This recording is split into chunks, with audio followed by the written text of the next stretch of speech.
A loud growl echoes through that forest. Two young elves run scared among the trees. One of them shouts, "Step of the wind," and on the terminal, it shows that this skill was activated. He keeps running, fleeing from something while using the skills Fleet of Foot and Green Gore. The girl asks the boy named Orntal to slow down. Her name is Malika, a level 9 forest elf, and she's under the negative status of confusion. Desperate, the guy says that he is coming after them, and that she must keep running without looking back. He is a level 10 elf, under the negative status of terror. Then he asks if she wants to wake up inside that thing's belly. She screams in fear, telling him to use his ranger skills and get them out of there. Knowing he's screwed, he admits that he doesn't have any left. Suddenly, he seems to realize something, and sees that he just gained a skill, Flight of the Coward, a skill that gives an extra boost to flee from enemies as long as you don't look back. Picking up the pace, he thanks the blessed Lothran and hopes this is enough. He asks Malika to hold his hand tightly, and shoots off like a meteor toward the village, saying they need to heat it up. The creature is left surprised they're alone in the forest now, and leaves somewhat upset, having no one else to chase. Sometime later, the duo of adventurers arrives at the city gates, shouting for them to sound the alarms. Malika collapses to the ground exhausted, while Orntal points, saying that it's the humans.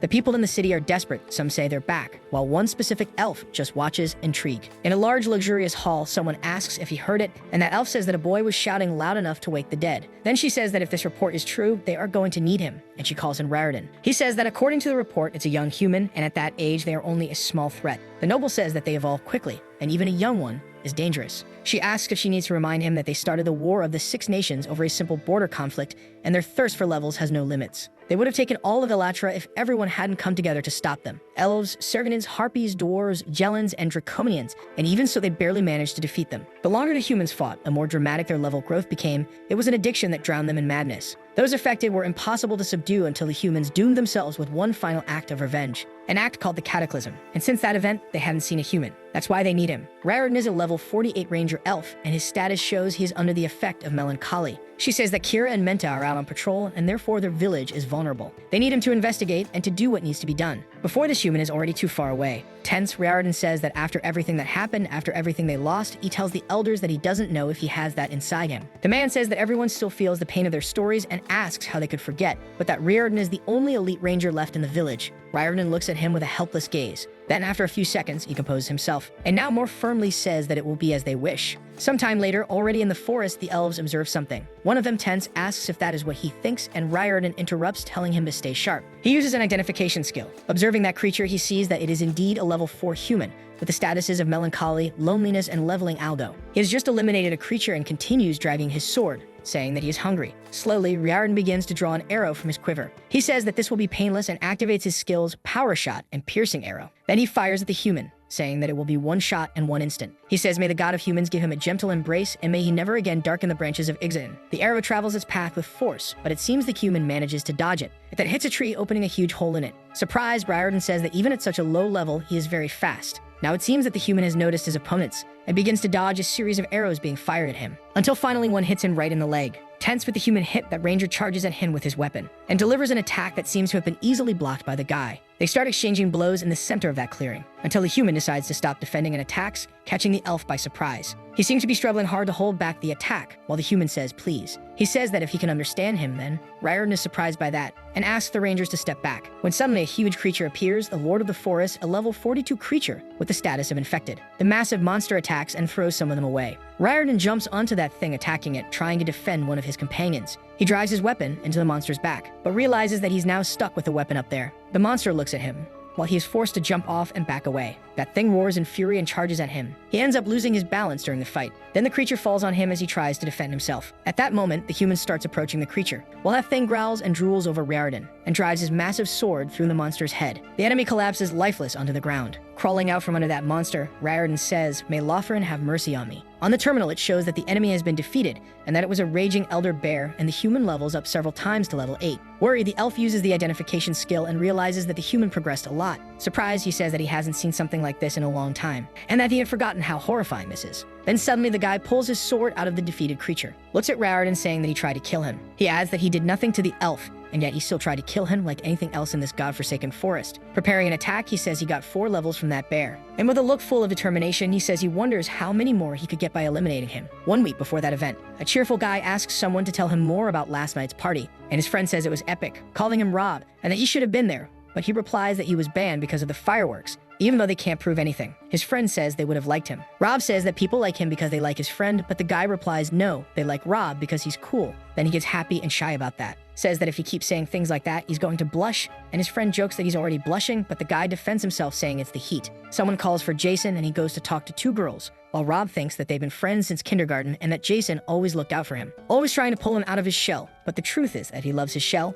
it's comfortable and smells like pizza. Jason calls his friend to go, saying they don't want to be late for the therapist, so Rob asks if he's planning on running all the way there. But suddenly something strange happens. His friend asks what's wrong, and he's acting like he just saw his high school gym teacher. Scared and stammering, he points something out to his friend. Jason curses and says that it's not his gym teacher. Grabbing his friend, Rob tells him to run. They start running from that thing when Jason notices that another student has fallen. He lets go of his friend while Rob says, "Jason, no." Reaching the fallen person, he tells them not to be afraid, that he's got them. Rob thinks that he's always been a spectator, that he was never a hero. That thing starts thrashing in the hallway while he thinks that it was always Jason, never himself. Then he yells, telling his friend that it's right behind him. They start running again while Rob thinks that he was never the hero. At that moment, when the creature's tentacles grabs his friend's leg. Falling to the ground, he asks his friend for help, saying he can't move. Then Rob runs toward his friend, thinking that this time he has to try. Suddenly, a chain comes out of that thing, heading straight toward Jason lying on the ground. Without thinking twice, Rob jumps forward, grabbing his friend while trying to shield him from that chain. But even so, the chain wraps around his arm. He says that this doesn't look good as the chain turns into a shackle attached to his arm. His friend seems free now, but he is being pulled into that thing. Jason runs after him, shouting his name. As he's being dragged into that door, Rob calls out his friend's name. The last thing he sees before being swallowed by that portal is his friend running toward him. Rob falls into a dark, empty space, being dragged by the chain. That purple thing starts to cover his entire body, until the next moment he's inside a cube. And inside the cube, he seems to travel further and further away, while a voice says, "You will do." Sometime later, Rob wakes up somewhere, wondering if he's dead. It looks like a cave, and he tells himself not to go toward the light. Coming out of the cave, he realizes he's not dead, which is great, but he wonders where he is. He walks to the edge of a cliff, and manages to get a wide view of where he is. He can see a volcano and some animals that should be extinct flying over the forest. Rob gets scared by this and realizes he's very far from campus. Trying to calm himself, he thinks he needs to get back to Jason and wonders where the hell he could be, questioning if he's okay. He decides to go that way, but gets surprised thinking what the heck is that thing he's wearing on his feet. Then realizes he has a strange sword on his back too. Drawing the weapon, he realizes it's real, cutting himself on the sword's edge. A terminal appears right in front of him, saying he lost 1 HP. After clicking it, it shows his name, saying he's a level 1 human, and also displays stats like HP, Vigor, and MP. He thinks this might be a VR or something. He realizes there's a lot there, and that it all sounds like RPG lingo. He finds a passive skill called speed reading and wonders if it's actually a skill. He thinks that he's pretty calm about this, not freaking out or anything. Suddenly, a huge noise comes from the forest, and he thinks there it is, and now he's freaking out. Somewhere else, a huge diseased wolf appears. It walks, leaving a disgusting trail behind, and the terminal shows that it's a level 8 furious wolf, and it's also infected type. Rob thinks,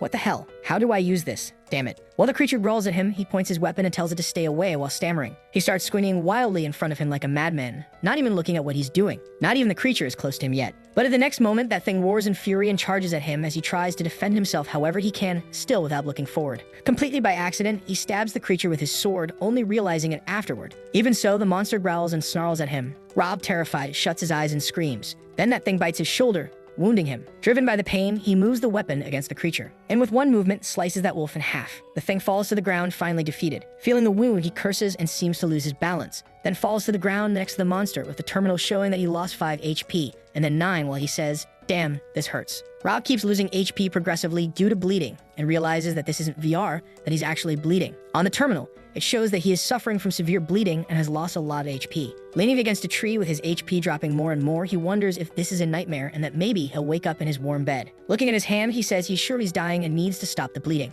Rob starts working on it, grabbing a piece of his clothing and tearing it. He thinks that it won't stop and that he can't think straight, and that he's never been hurt like this before. He tells himself to remember what he learned in biology class, trying to treat it with a bit of humor to see if it helps. He wonders if Jason's mom wasn't a nurse, and what she would say, guessing it was to stop dissociating and elevate to reduce, so he thanks Jason's mom. With difficulty, he lies on his side, keeping his injured arm raised, but thinks this isn't working. He curses the situation and says he's not going to die there. Does he think he can just throw him in there through a portal, literally throwing him to the wolves? And that he's not going to accept this lying there. Says not a million years and adds that he's getting out of this. Then he shouts that whoever he is, he's going to find him and kick his butt and make him open another portal to send him back home. Something starts happening to the remains of that wolf. It begins to melt and turns into a puddle. Suddenly, a terminal pops up saying that the furious wolf enemy was defeated. It also says that he reached level 2, gaining 5 more attribute points, which leaves our hero confused, wondering what's going on. The terminal shows that he earned more bonus points and got a skill called Don't Be Gentle, which improves his resistances when near death. He clicks confirm, where it shows that he'll gain 10 more vitality points.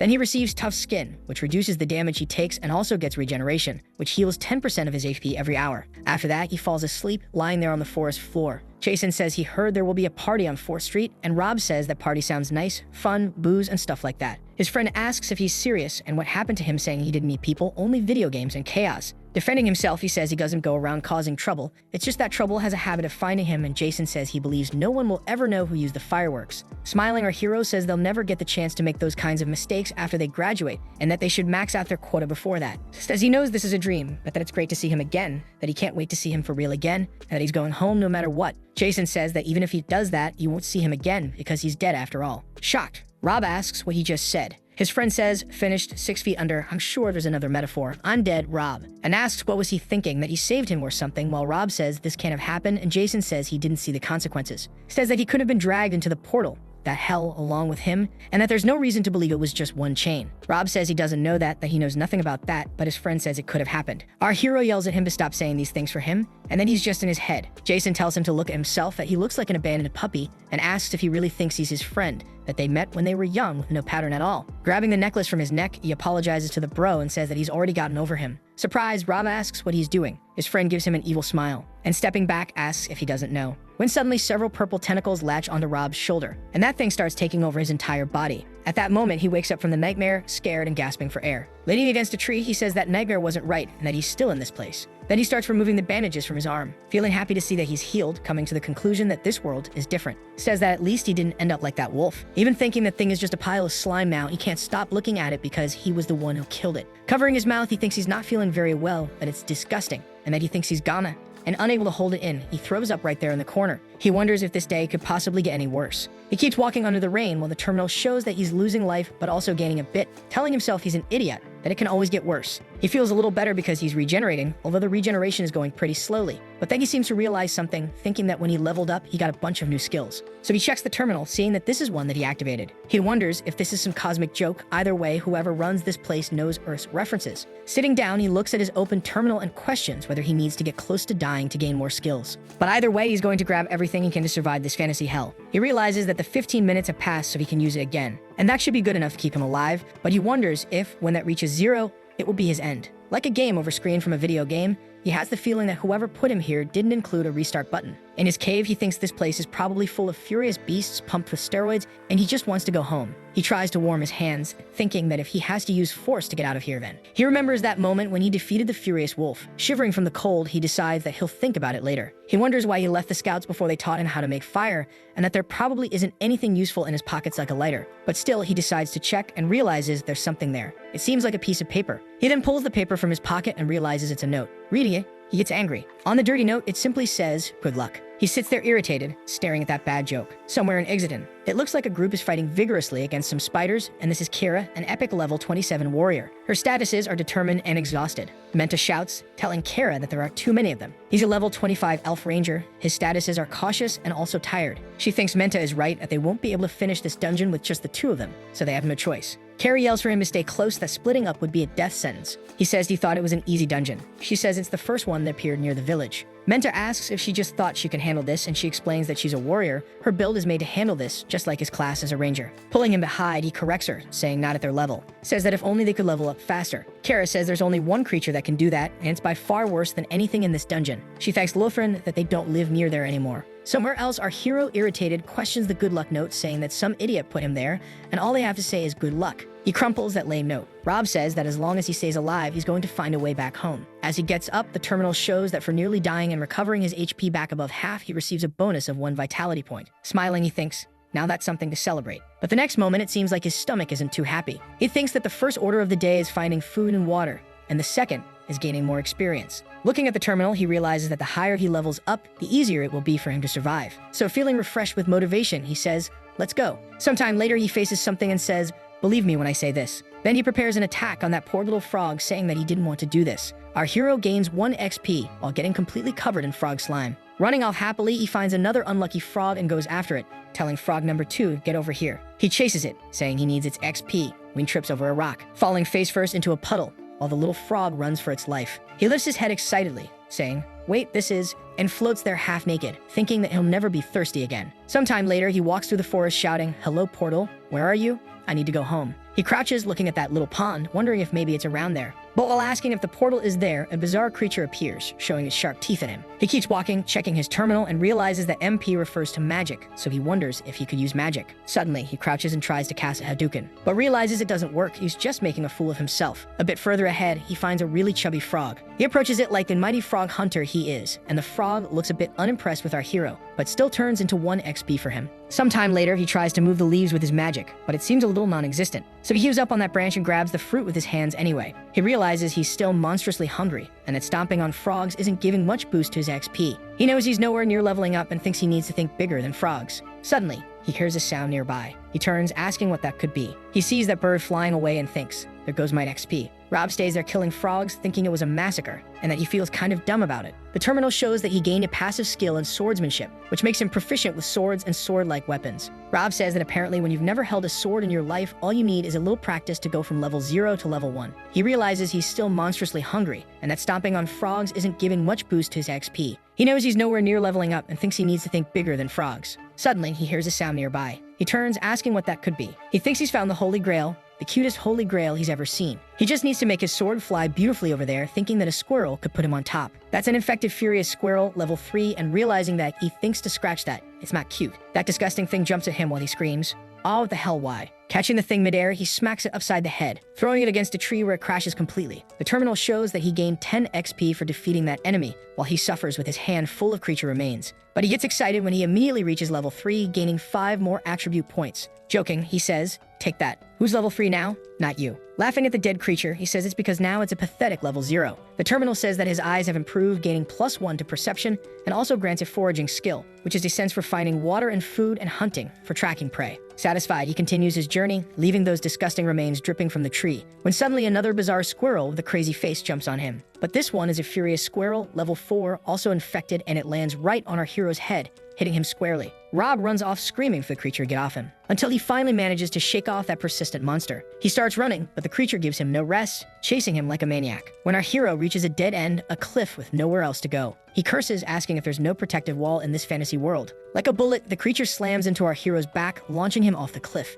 Both he and the monster fall, screaming in desperation. Luckily, Rob manages to grab onto a branch, but the annoying creature isn't so lucky and keeps falling. Looking down, he says he needs to climb back up, if he can at least find better footing, or maybe he can just give up. He thinks, why not? His parents don't know where he is, and it's already been 2 days, which quickly turns into a week, then a month. He knows Jason will tell them what happened, but wonders if they'll believe him. He questions if he'll ever see any of them again. And if he doesn't, what will he do? Will he still be the same person he was when he left them? Crying, he thinks no. And of course, he can't just give up now. Or he can be brave, and he says this while drawing his sword. And that one way or another, he's going back home. The terminal shows that he gained a passive skill in climbing, which will let him climb better. And when he finally reaches the top, up there, he receives the skill Deep Breathing, which allows him to recover stamina through breathing. Struggling to finish the climb, he manages to level his climbing from 1 to 2. Finally reaching the top, he can rest, gaining an extra point in dexterity for his quick reactions. Now able to breathe a little in peace, he says this place really wants to kill him. But it's definitely a beautiful place. With tears in his eyes, he thinks Jason would have loved to see this place. He thinks that one day he will tell him and also his family about all of this, while tears stream down his face. Suddenly, he receives a rare skill,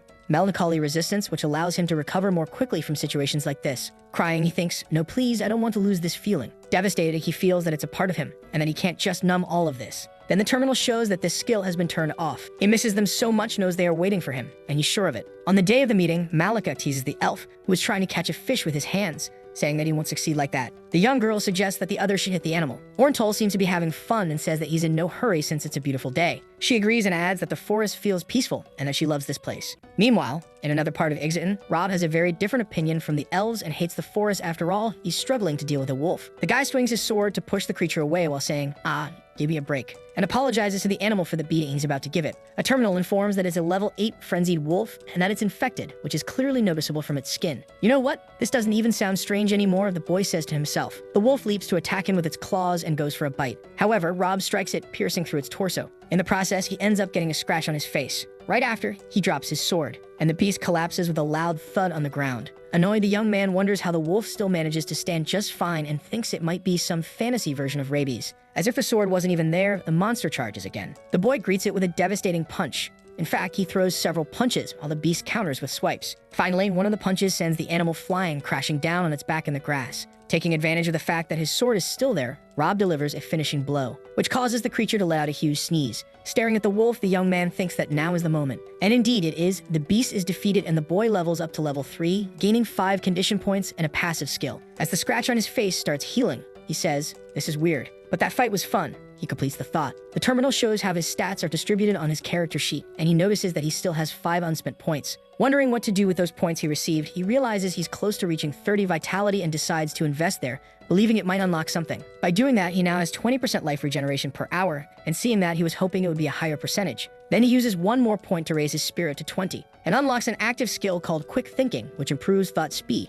though it can be exhausting if used for too long. Looking at his stats, now he really believes that the investment was worth it. All hyped up, the boy shouts to the forest around him, "Bring it on, wolves!" But not the infected ones this time. Continuing his cheerful hike, Rob hopes for normal animals since that way he could eat them. Suddenly, the boy comes face to face with the elf couple who had just caught some fish, and at first, they all get startled by each other. Truly happy, the man feels he found people and asks the terminal for information about the two. Orental's terminal shows that he's level 10, a patrol elf, and that he feels terrified. Malika is level 9, a forest elf, and she is confused. The boy introduces himself and then asks their names, but not wanting to wait, the elves run away desperately from there, and one of them shouts, "Foreign." Waving his arms frantically, our hero asks the two to wait and come back, but they ignore him and keep running like their lives depend on it. Not understanding the reason for such confusion, the young man replies as if he were speaking to them, "Well, it was nice meeting you, Foreign." Now he feels sad because that was the first sign of people, and they ran away. The boy shouts into the forest, asking if anyone is out there, be it an elf or even a wolf. He returns to where the defeated creature was, sits in front of it, and says it would be wonderful to have someone to talk to. Then he complains to the RP system to make his voice louder. He gets no response, so returning to his insignificance, he says he's going back to his cave. But then a nearby bush is slightly shaken. As the boy starts heading back to the shelter, starving, it seems that 2 elves are secretly watching him. Dragging his sword on the ground, he grumbles about why everything always falls apart. Suddenly, an elf fires a blue arrow that flies at full speed. Our boy loses his balance on a rock in his path, and when that happens, it causes the arrow to narrowly miss its target. When it hits a tree near him, Rob breaks out in a cold sweat. Realizing how powerful that arrow was, it could have blown a huge hole in him. He runs off in desperation, wondering who the hell is shooting so many arrows at him. One of them hits him directly in the leg. Fortunately, the arrow goes through, but it leaves a painful wound on his thigh. Then an elf jumps from behind the boy while unsheathing his sword. Our hero reacts fast enough to grab his own sword and block the attack. For a while, there's a series of strikes from both sides. Between one blow and another, the boy asks for the attacker's identification, and the terminal shows a level 48 ranger with the phrase "a flash in the dark" and the status determined. Rob pleads for God's sake for the attacker to understand him. Suddenly, a loud roar echoes beside them. While the elf says something in Elvish that he can't understand, the boy realizes the situation just got way worse.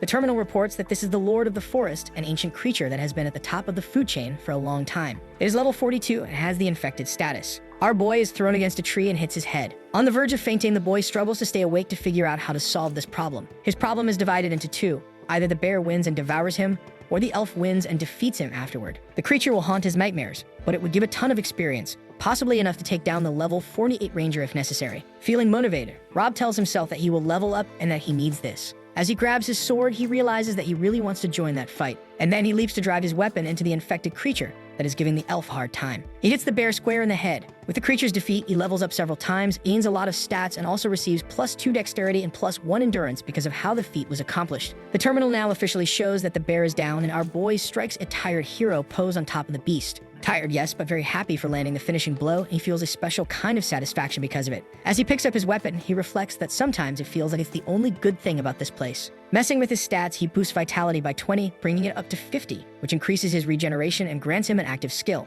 What a wonder, with that victory, he was able to use 20 delicious points and unlock Life Surge, which quickly restores 30% of his maximum life, and now he's level 8. Rob approaches the elf and says, "You tried to defeat me. I didn't do anything, and you, like everyone else in this godforsaken forest, wanted to take me down," the boy adds, upset with the situation. After getting 4 levels from the monster, the boy wonders how much he'd get from the ranger, but the elf starts mumbling something in Elvish while raising his hand. The boy starts bringing his sword down, striking just a few centimeters from the man's face. But Rob gives up, saying he won't do it. He states that he didn't come this far to do something like that to a person, and adds that he won't let this world win. After turning his back and starting to walk away, he tells himself that he's still Rob. At that moment, his stats show that his current statuses are melancholy, a small level up boost, and moderate loneliness. And yes, he is truly feeling pretty sad. Trembling and looking at his hands, the boy wonders what's happening because he almost finished the elf. He puts his hand on his head and tells himself that he would never do that. Wandering aimlessly through the forest, the boy feels lost and has no idea what to do, while trying to push away the thought of what he almost did.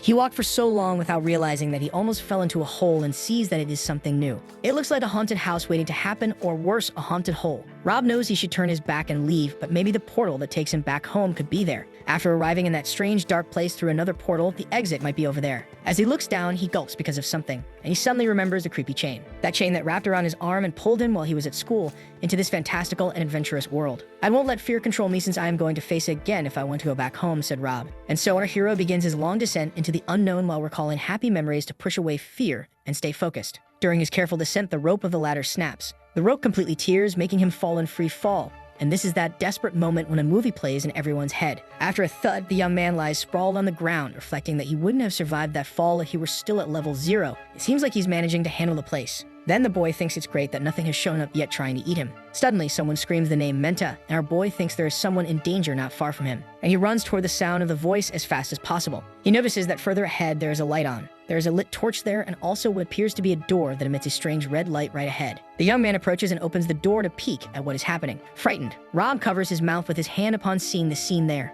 An elf, or what's left of one, lies on the ground, and his final moments seem to have been filled with deep terror. Observing that poor creature, the boy starts to think about something. Once again, in desperation, he remembers that he almost did the same as someone earlier. Now crouched beside him, he begs for forgiveness without even knowing why he is doing it. No one deserves to end up like that. Could I do something, or do elves perform some kind of rite of passage? Rob wonders. He questions whether the creature prefers to be buried, cremated, or anything else, as if the elf could hear him. But the only answer he gets in return is the silent and pained expression of the other. Continuing his monologue, he says that he met other elves and that he's having a better conversation with this one than with the others in the previous situation. As he approaches the elf, closing his eyes and believing that this situation didn't happen recently, the shadow of another person appears behind him. The person tells our hero not to dare move while placing her sword close to his neck, and completes her threat with, "If you do, you'll lose your head." The young man, after raising his arms in surrender, asks if the lady knows how to speak English. The elf girl starts crying for her friend Menta, and while it seems like she's going to touch her sword, she says, "Human," accusing him of having done that to her friend. Rob wonders how there are so many people in that world who are abnormally strong as he trembles with fear. In the next moment, the woman grabs him by the neck.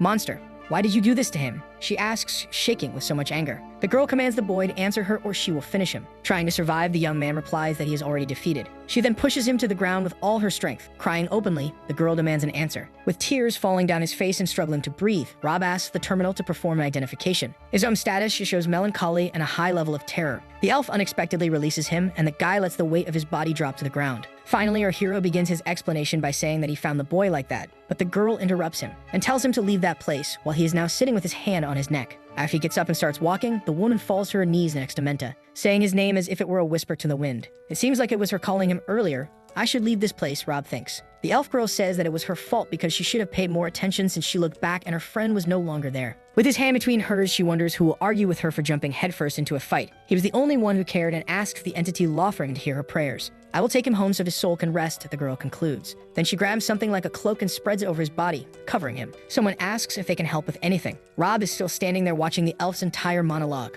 The girl feels furious for having to repeat herself. She looks back at Menta again, full of sadness. "You disgusting, weak, vile creature who can't save anyone, that's all you are." The woman tries to pour out all her pain toward humans. As she slowly approaches, Rob agrees with her statements. Everyone clearly thinks the boy is a monster, and maybe they're right, but he still wants to help the woman take her friend home. For a moment, as the elf is in her arms, she looks thoughtful, and finally agrees to the help he offers. But the elf explains that this does not make the two of them friends, it just means she's accepting his assistance. Our hero extends his hand and introduces himself, trying to steer the conversation in a lighter direction. Still holding the young man in her arms, she politely replies and says her name is Kara. The terminal informs that Rob has gained a passive skill called diplomacy, which makes him more capable of dealing with situations through conversation and body language. As the girl puts her greatsword on her back, the boy mentally reviews the entire long and tense moment he just went through since he decided to descend into that hole. Rob says he doesn't remember that place being so big while helping the elf with her dead friend. Kara explains that dungeons tend to change over time. She adds that this is what she's heard, and our hero assumes that this must be her first time in a place like this too. The girl says that dungeons are rare near her village, and she's grateful to Lothring for that. Rob asks if she came there just to take a look. Kara says that's not it, it's just that she wanted to be useful to her village since they like to remind her otherwise.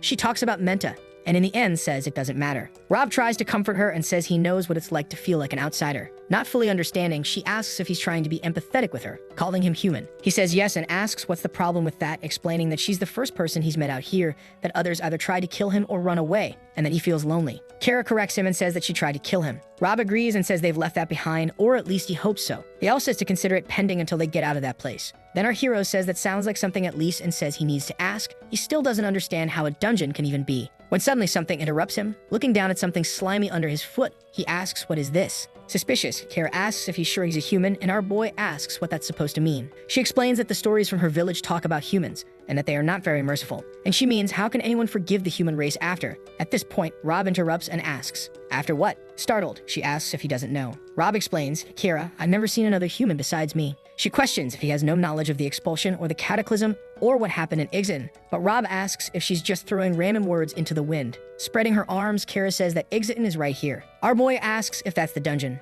Irritated, she insults him, calling him Rafa Fruit, and says no, it's the name of this region. Rob says it's good to know this place has a name, but asks what the hell is a Rafa Fruit. The girl, a bit impatient, says it's a slightly poisonous fruit. Excited, our hero says that he ate one of those, so Kira asks if anyone's ever told him he's kind of weird, and he replies all the time. She asks if he's not from here, then where did he come from? Looking ahead, he says he came from a place called Earth, and Kira says she's never heard of that city, but he explains it's not a city, it's a planet. Kira is shocked by this information and asks what. Rob asks if it's not normal, if no one else has ever fallen from a portal after being dragged by chains, and adds that if not, then he's the lucky one. The elf then asks if he didn't grow up in Elatra and explains that's the name of this world in case he didn't know. Rob replies that now he does and thanks her. She continues and says the ramifications of this are, Kara says that he then has no relation to the humans who once inhabited this world, and that makes her feel relieved at least a little, and asks why he went into the dungeon. Without even thinking about the answer, he says it was to face his fears. Curious, she starts to say that he came there for the level. Then Rob says that by her tone of voice, it sounds like something kind of bad. So he asks why they stopped, and the girl, agitated, demands to see his stat sheet again,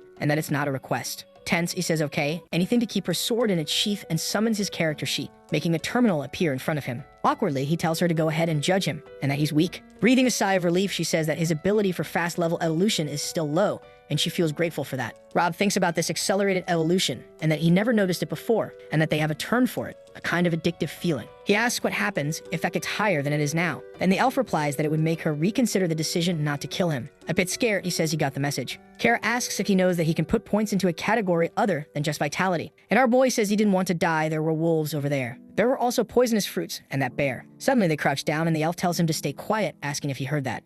She tells him not to move, and trembling. He asks her to tell him there's nothing above him, because he feels like something is above him. Then she smashes a giant spider against the wall. Terrified, Rob asks what the hell that is and activates his identification, seeing that there are lots of level 3 dungeon spider hatchlings and some level 6 ones. Kara says it looks like he's going to add another item to his complaint list. Scared, he says there's nowhere they can run to and that they're everywhere. Suddenly, one of the spiders jumps on him. The elf jumps in front of him, slicing the spider in half, and says that he's going to have to fight. Rob says he's not sure this is the time for it, but he hates spiders just like Indiana Jones hates snakes. He's like that, but with spiders. Kara asks who that is, and our hero explains that he's a guy from a movie that has a great theme song, but in the next moment says never mind. The girl apologizes to Rob, who hates spiders, but says he should start grabbing his sword soon, because she can't fight this brute alone. Our hero stands there trembling while the spiders keep closing in. Kara tells him to watch his head as she strikes a spider coming toward him. She keeps attacking, saying the first one to fly is the first to die, and activates his circle of death skill. She adds that 20 are down, now just another 100 to go the same way. She continues swinging her sword at the spiders, counting 10-9. She grabs one with her own hands while throwing her weapon a 7. She hits a spider dead on that was further away. Then she starts running toward her weapon again, counting until she gets to 2. She pulls her weapon from inside the monster, and activates her circle of death skill again, spending a bit more for MP. Annihilating the spiders, she shouts that this one is for Menta. In the middle of that battle, she reaches level 28 and gains some more stat points, getting really excited. She finally remembers our hero and turns around to look for the human. Then at the far end, there's a pile of spiders, and from inside, you can hear a very human-like scream. He seems to be in a rage, attacking the spiders mercilessly. Tense, Kara watches him and thinks that he's lost. Then suddenly he reacts and runs past her, attacking the spiders. He slices a spider that was on top of her, and Kira says that she had already seen it, but thanks him anyway. Our hero doesn't answer and continues frantically killing the monsters, while she stays tense and asks you. Surprised, she says he's a beast, so the stories the elders told were true. Desperate, Rob keeps fighting, wondering why this is happening. Why there have to be so many spiders around. He eventually gets covered in venom and bitten by the spiders, and his poison resistance skill increases to level 2. Kara returns to the fight while our hero seems ready to collapse. More cruel spiders bite him mercilessly, and his poison resistance skill now increases to 3. They're in the middle of that swarm of spiders. He thinks this is hell. Being buried by dozens of spiders, he thinks he needs to get them them off him,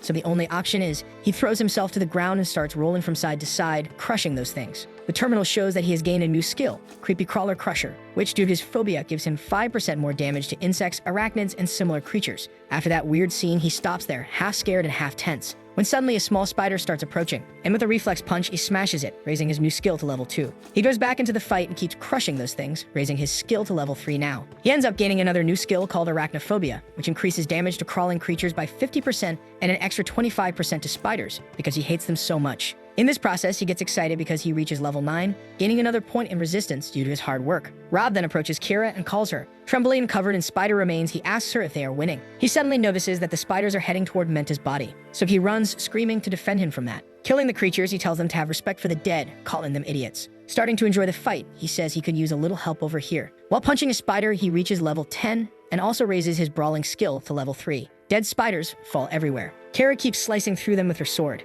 Meanwhile, she stares at our hero. Smiling, he says, "Where's the life wave?" Looking at his arm and moving it, he realizes he's being healed. Kara calls the human and asks if he has overcome his bloodlust or if she'll have to put him out of his misery. Smiling with the sword to his neck, he asks, "Misery me?" And in the next moment, he gets a bit sad and confirms yes. He explains that he's definitely not craving blood and that a hot meal would be way better for sure. The elf says all right and kneels down to adjust her dead friend, adding that now that the danger is gone, they should get out of this dungeon, and she smiles at our hero. A good while later, they are roasting fish over a campfire. Happy with the situation, he asks if he can eat that every day. She looks at his stats and says it's a miracle he survived the poison and his accelerated leveling is still at medium. She thought it would already be a moderate. Rob says he doesn't know what any of that means, but he knows this fish is the best thing he's ever had in his entire life. Kara tells him to consider it a symbol of gratitude because she doesn't know how she could have gotten Menta out of there without his help. Our hero says no, he should be the one thanking her for getting him out of what was definitely the worst experience of his life. But even in the forest, he was attacked by monsters. The elf says it's the infection. She explains that they don't understand the magic behind it, but it's spreading through all wildlife, creating abominations. Rob says that explains why everything around there tries to kill him, and speaking of which, he's ready to go whenever she is.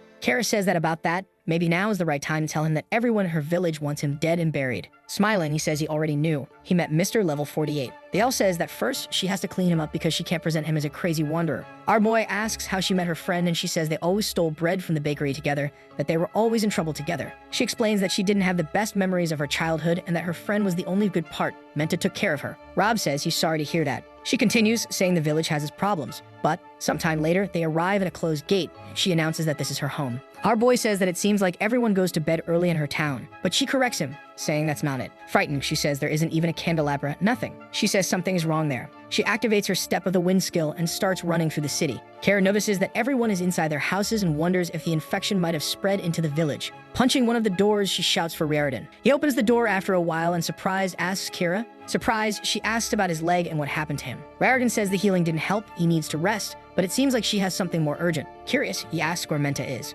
Sadly, she says with difficulty that he didn't make it. Kara says that a dungeon appeared in the forest and they wanted to go together to check it out, but they got separated, and when she found him, it was already too late. Riordan says, "May Lothran receive him and give him his gentle embrace," and she adds, "May he find peace in his sanctified halls." Then he asks to take him to him. He says they were attacked in the forest near the village, that the infection is growing aggressively every day. She says that explains the village lockdown and the injuries. Kara says she needs to warn him before they get there that she had help with Menta. Riordan asks if she means, and she finishes that he is a human. The elf notices that he stops and turns around. He asks if she knows that they tracked a human earlier as well, and that he was dangerously skilled. She explains that without the human's assistance, they couldn't have performed the funeral rites, and that if he talks to him, he'll see he's not a monster. Riordan says that if she insists on talking to him, then they will, but if he shows any threatening stance toward the village, his hand will release his sword. She agrees but says there's one more thing. She explains to him that the human is not from this world. Reaching the human, they find our hero who says, "I'm screwed." He thinks that she brought Mr. Level 48. Then she says to allow her to start the introductions and tells Rob that this is Riordan. Our boy says they've already met,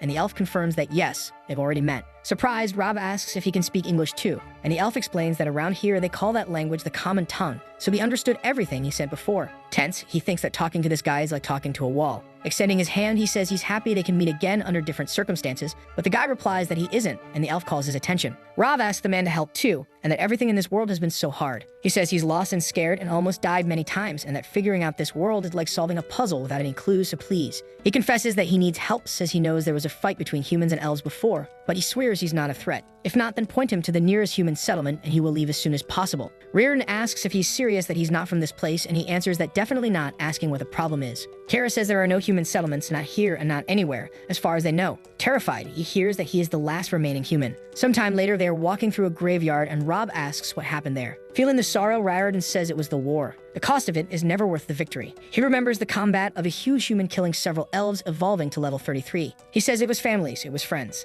Everyone perished in that war, that each one of those stones represents thousands of deaths. Surprised, our hero asks if that's thousands of humans. With a severe look, Riordan says it was thousands of elves killed by humans. Rob asks if humans did that, and the elf explains that there are no limits to their violence. In the end, all the other races united to defeat the humans, and at first they gave it beautiful names, but in the end we call it the cleansing. Riordan asks how else he would call the total extinction of people and the loss of more than half of the remaining allies, not just soldiers, people. He adds that what's left is broken, a world in shambles. The elf asks if a human has nothing to say, that even a gasp of horror would be more than appropriate now. Surprised, he says that none of this feels real, and he thinks that this is also what the humans from his world do. Riordan explains that they didn't just lose each other, they lost who they are in the process, and even if they think they survived, they didn't come out of this without scars. From the beginning to the end, a decade of service, fighting even when he wanted to curl up in a corner and let the worms take him, and all he got was that. Then he yells that he took from him his means of surviving. The boy says he wasn't even there and made half of his skills useless since he can't use his false hand. Kara interrupts and tells Riordan that's enough, that she can tell him the rest. Worried, he asks if there's even more. Determined, the elf says he wants to tell it all, every crime, every child the humans slaughtered. But the elf girl insists, saying that's enough, that they're done for tonight, and she believes everyone needs to rest. Finally, he says he will follow Kira's advice because tomorrow will be a big day. Rob asks what happens tomorrow. Riordan says he will be presented to the elders for judgment, and from the story he's heard, he should know they're not kind. Or, he has another option, he can leave this village now and never return. He says for the human to choose his fate, that he will grant him this mercy. Our hero seems to be having some kind of nightmare, then wakes up scared, saying no. He finds himself on a couch and thinks that for a moment he forgot he's trapped in a fantasy world. But it turns out elves here live in medieval mansions. He hears something and walks down the hallway. He arrives at Kira, who was crying at a table in the kitchen. Worried, he asks if she's okay, and the girl says yes, she just couldn't sleep. Smiling, he says neither could he. She tells him to sit down, that she'll make more tea. Kara apologizes for the small room and says this is what her junior ranger salary can afford, but the boy says he could totally live there. And she asks if he lives like a poor person in his home world. Rob explains that he's a student there, so yes. The girl serves the tea to our boy. Kara apologizes for her curiosity. She says she can barely imagine how this whole ordeal must be for him. But Rob says it's okay, that he's barely processed it, so anything just simmers below the surface, gradually building up until one day, it explodes into a mental breakdown. Not fully understanding, the girl says that sounds healthy. He says now he thinks he understands why she wanted to kill him when they first met. Kara says it's not like she walked out of the cleansing without scars, that she didn't fight on the front lines, but she lost her friends and family. Menta was the only one left. They wanted to be ranger partners after graduation, and she's not exactly a fan of humans. But meeting him made her realize that not all people are responsible for the sins of their kind. She adds that he's a human, but that wasn't his war. And our hero says he can feel that not everyone in her village will come to the same conclusion. Kara says she hopes they'll change their minds when they see him, but it's like they're climbing. Rob says he's already climbed a peak, so repeating that performance might not be a problem. Surprised, she asks if that's true, and how high he went, and how much his climbing stat increased, and our hero asks, you really like stats, don't you? She asks about his, and says it's just for survival. Then she asks how he reached the peak. Rob says he fell, and she says she's starting to understand his 50 vitality at level 8. Kara says, so Rob, the guy who fell off a cliff and survived, have you made your decision? Getting more serious now, he replies that yes, he has. The next day, someone wearing a cloak walks through the streets of the city. That person walks silently along the path, and on the terminal, it shows that he gained a stealth skill, which will allow him to move discreetly, but will consume 1 stamina per second of use. Then finally, he arrives at the door of a huge place. He calmly walks through the doors. From the elders' table, someone asks who this is, and another asks if he can recognize him, telling him to remove the hood. Our hero mentally compares himself to a cowboy character. He thinks they look shocked, just as he expected. The elders are mages with levels ranging from 41 to 51. Rob asks that before they identify him, they allow him to introduce himself. They start saying things like, disgusting, by the gods, a human. What is this human doing here? And this is Duran's fault. Until suddenly, Riordan lets out a loud whistle. One of the elders asks why he's standing there, that even with a broken leg, he can still knock him down. Tadao says it's not necessary, that it seems the human made that choice, and he is here for his judgment. The elder says their judgment is to remove that human from there, preferably with his scimitar. And our hero says, Rob. He says his name is Rob, not human, and it's nice to meet all of them. Kara, standing in the corner, smiles at that. Riordan says what they need to know is that Rob is not from this world. He was teleported here a week ago. The elders seem to reflect among themselves. Then one of them starts speaking, Rob the human. The man asks what a cataclysm is.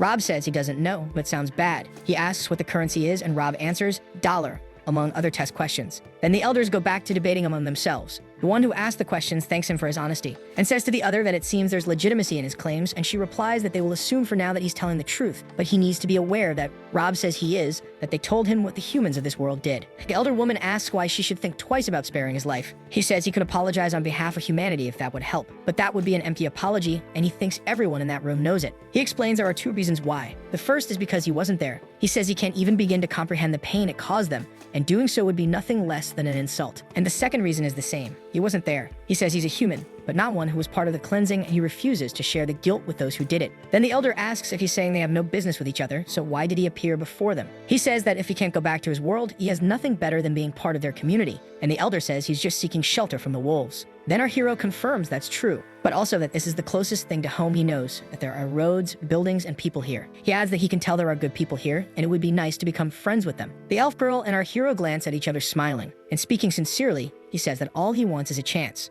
The elders look at him in an overwhelming way, and the terminal shows that his diplomacy skill has increased to level 2. Rob wonders if he really just did that, as the elders now look at him less harshly, and he questions if he actually managed to convince Raritan. One of the elders claps his hands and says it was a vibrant speech, and our hero smiles in relief. When one of them says it's sad, but she must tell him that she will vote for his execution, our hero curses the situation in his head. She says she wants to execute him, no matter how appealing his argument is. Tense about this, he tells himself to stay cool, that they expect him to fall into one of the stereotypes humans are known for. Upset about it, he asks if he may know why. She says that seeing him makes her want to scream and pull her hair out, that his mere existence reminds her of everything she lost, and she's sure many on this panel feel the same. The elders look at each other while our hero thinks that if they all play follow the leader with this vote, he's screwed. Rob says goodbye to the world and to any chance of going home when one of them starts to speak, and finishes by saying that he supposes he should vote for him to stay. He thinks that whoever this guy is, he's now his fourth best friend. The woman gets upset and demands that he explain himself. The old man says the truth has been spoken. He'd been thinking about letting the human stay for a while,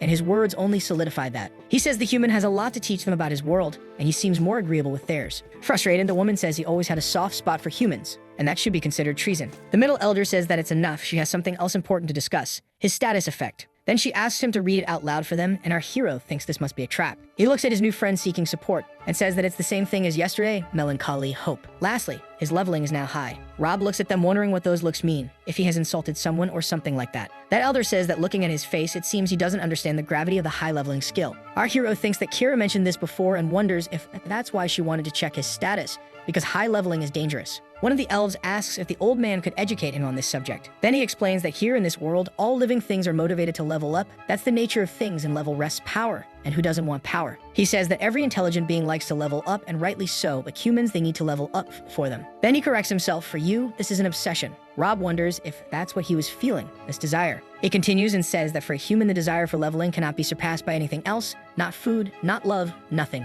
once they taste it. Rob says that what he is describing sounds like a drug. The old man corrects him saying addiction, and the fact that it's listed in his status means the effects have already begun. Our hero is in shock because of this. In panic, he thinks that it's true, that this is natural, that leveling up makes him feel good, that leveling up makes him feel really good actually. He feels something good like he has never felt in his entire life. Rob asks how, since he was only level 1 a week ago, and the elder asks what level he is now. He answers 10. She says that humans level up quickly. She tells him to look at himself, says that he had to kill some things to level up fast. She knows he hesitated before, but now. Our hero looks at Riordan and thinks that he almost killed him, that he almost killed Riordan because of the experience. He realizes that he had never considered killing anyone on Earth, not even frogs. He would never think of it, and wonders what will become of him. Suffering, he asks how he can get rid of this, but one of the elders says that he cannot, and that once it appears on his sheet, it never goes away, and the old man says that at the level he has now, it's manageable, but the higher the level, the more compulsive it becomes. Here we have a reason why humans send the afflicted at this level to the northern lands to fight until death. Rob says that he could never go that far. She continues saying that all of them think that way, and those who are lost in this addiction also lose their ability to choose peace, and their violence grows.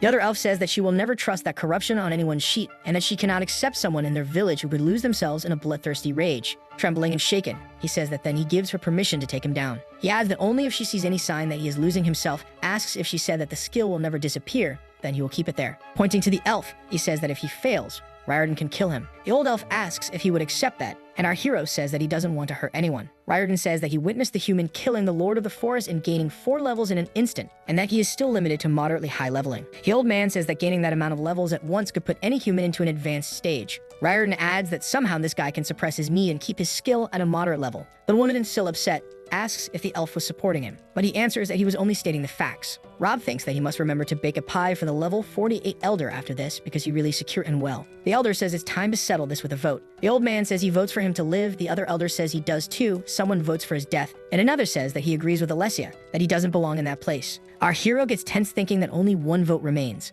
The last elder says that their village already has enough problems with the growth of the infection, and he is another point of agitation. Suddenly, a sword strikes the ground, and Kira, irritated, says that she has been just a silent spectator to this rehearsed farce. She says that he has proven he is acting in good faith, and he will continue doing so. The elder says that the girl didn't fight on the front line, so she didn't see the brutality of humans firsthand. Kara says no, but her parents did, and they taught her better than this, to judge by a person's actions and not. At this point, the elder interrupts and tells her to be careful. Annoyed, she asks why if she's going to deduct it from her salary, since it's already a pittance. Our hero looks at his friend and says, it's true. The elf asks what that was, and he answers that it bothers him that she gets paid so little. She clearly works hard and is a passionate member of society. And more important than all of that, it bothers him that it bothers her. If she didn't care, maybe he wouldn't care either, but she does care. Rob then says, surprise, look at that, I'm capable of basic empathy. He says that if they gave her a decent salary, she could have a house to be proud of. Even though he thinks her house is beautiful, she gets embarrassed and asks him not to talk about it. The elder says that simple compassion and empathy are all she wanted to see. Then she finishes by welcoming the human Rob to the village. Sometime later in the village, a ritual is taking place. There in the middle,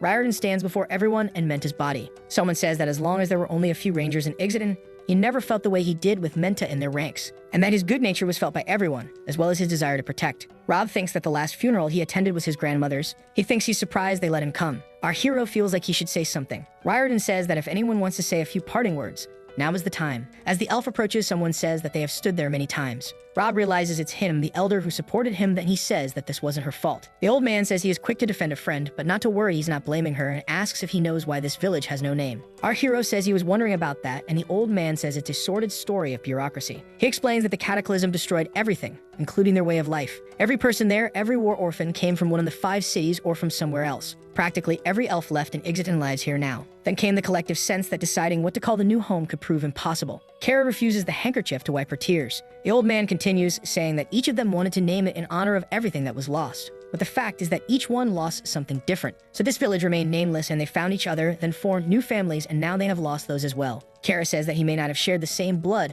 but he was her brother, and that they found their fragments in each other, and with each passing day they became whole. Falling to her knees, she asks what she will do now that he is gone. Our hero feels that pain and almost steps forward to her, but the elder says to let her grieve. Sad, she wonders how she could ever feel whole again. Rob keeps watching her, sharing her pain. Sometime later, a few people are carrying the body of their friend to the cemetery. Rob, who is helping carry the coffin, looks at his friend and she tells him not to ask, that she's fine. But he thinks he can imagine what she's feeling. If it were Jason, he wouldn't be in any condition to say goodbye. He wonders if he could ever understand. He wonders if Menta always had that mark on his face. But in the next moment, he's startled and thinks, oh no. Suddenly, the boy opens his eyes. He asks if anyone else saw that or if he's in one of his weird nightmares, and Riordan says yes. Kara screams for her friend Menta, who is now on the ground. As she starts running toward him, our hero holds her back and tells her not to go, says that's not Menta, and tells her to look. That thing starts spreading through the boy's entire body. Drawing his sword, he wonders what this parasite is. Riordan says it's a flesh eater, and says they've never seen one outside the dungeon. One of them screams and says they are heading for the village. In the sky, several killer and flesh-eating crows appear, ranging from levels 4 to 28. Our hero tells Riordan to go, that they need him, but the elf asks how they will manage, and Rob says they can handle it. Before leaving, he asks him to make sure to take her home. Then, in the next moment, Menta rises as a flesh eater, and his friend, trembling, wonders what is happening to him. That creature roars and leaps toward Kira. Suffering, she begs Rob to stop, but he apologizes, saying that isn't Menta anymore. Then he strikes the monster and tells her to be careful, so those worms don't touch her. That monster, who was once Menta, screams, and throws himself at Rob, grabbing him. It manages to throw our boy to the ground, slamming him against a tombstone. With a trembling voice, she tries to speak to her old friend, saying it's her, Kira. Crying, she asks if he doesn't recognize her. The monster looks at her, twisting all over. That mass of worms starts taking over the elf's body. Kira, trembling, tries to speak, begging him not to do this. But at that moment, Rob appears, grabbing the monster from behind, saying not to go so fast. But the creature has exceptional strength and throws our hero to the ground again with force. It grabs him by the collar and starts lifting him once more. Then it raises him and begins to strangle him. It tries to pull the boy closer to its mouth, with a huge worm coming out. Rob struggles to push himself away, when suddenly Kira pierces her old friend with her sword. Crying, she apologizes for this,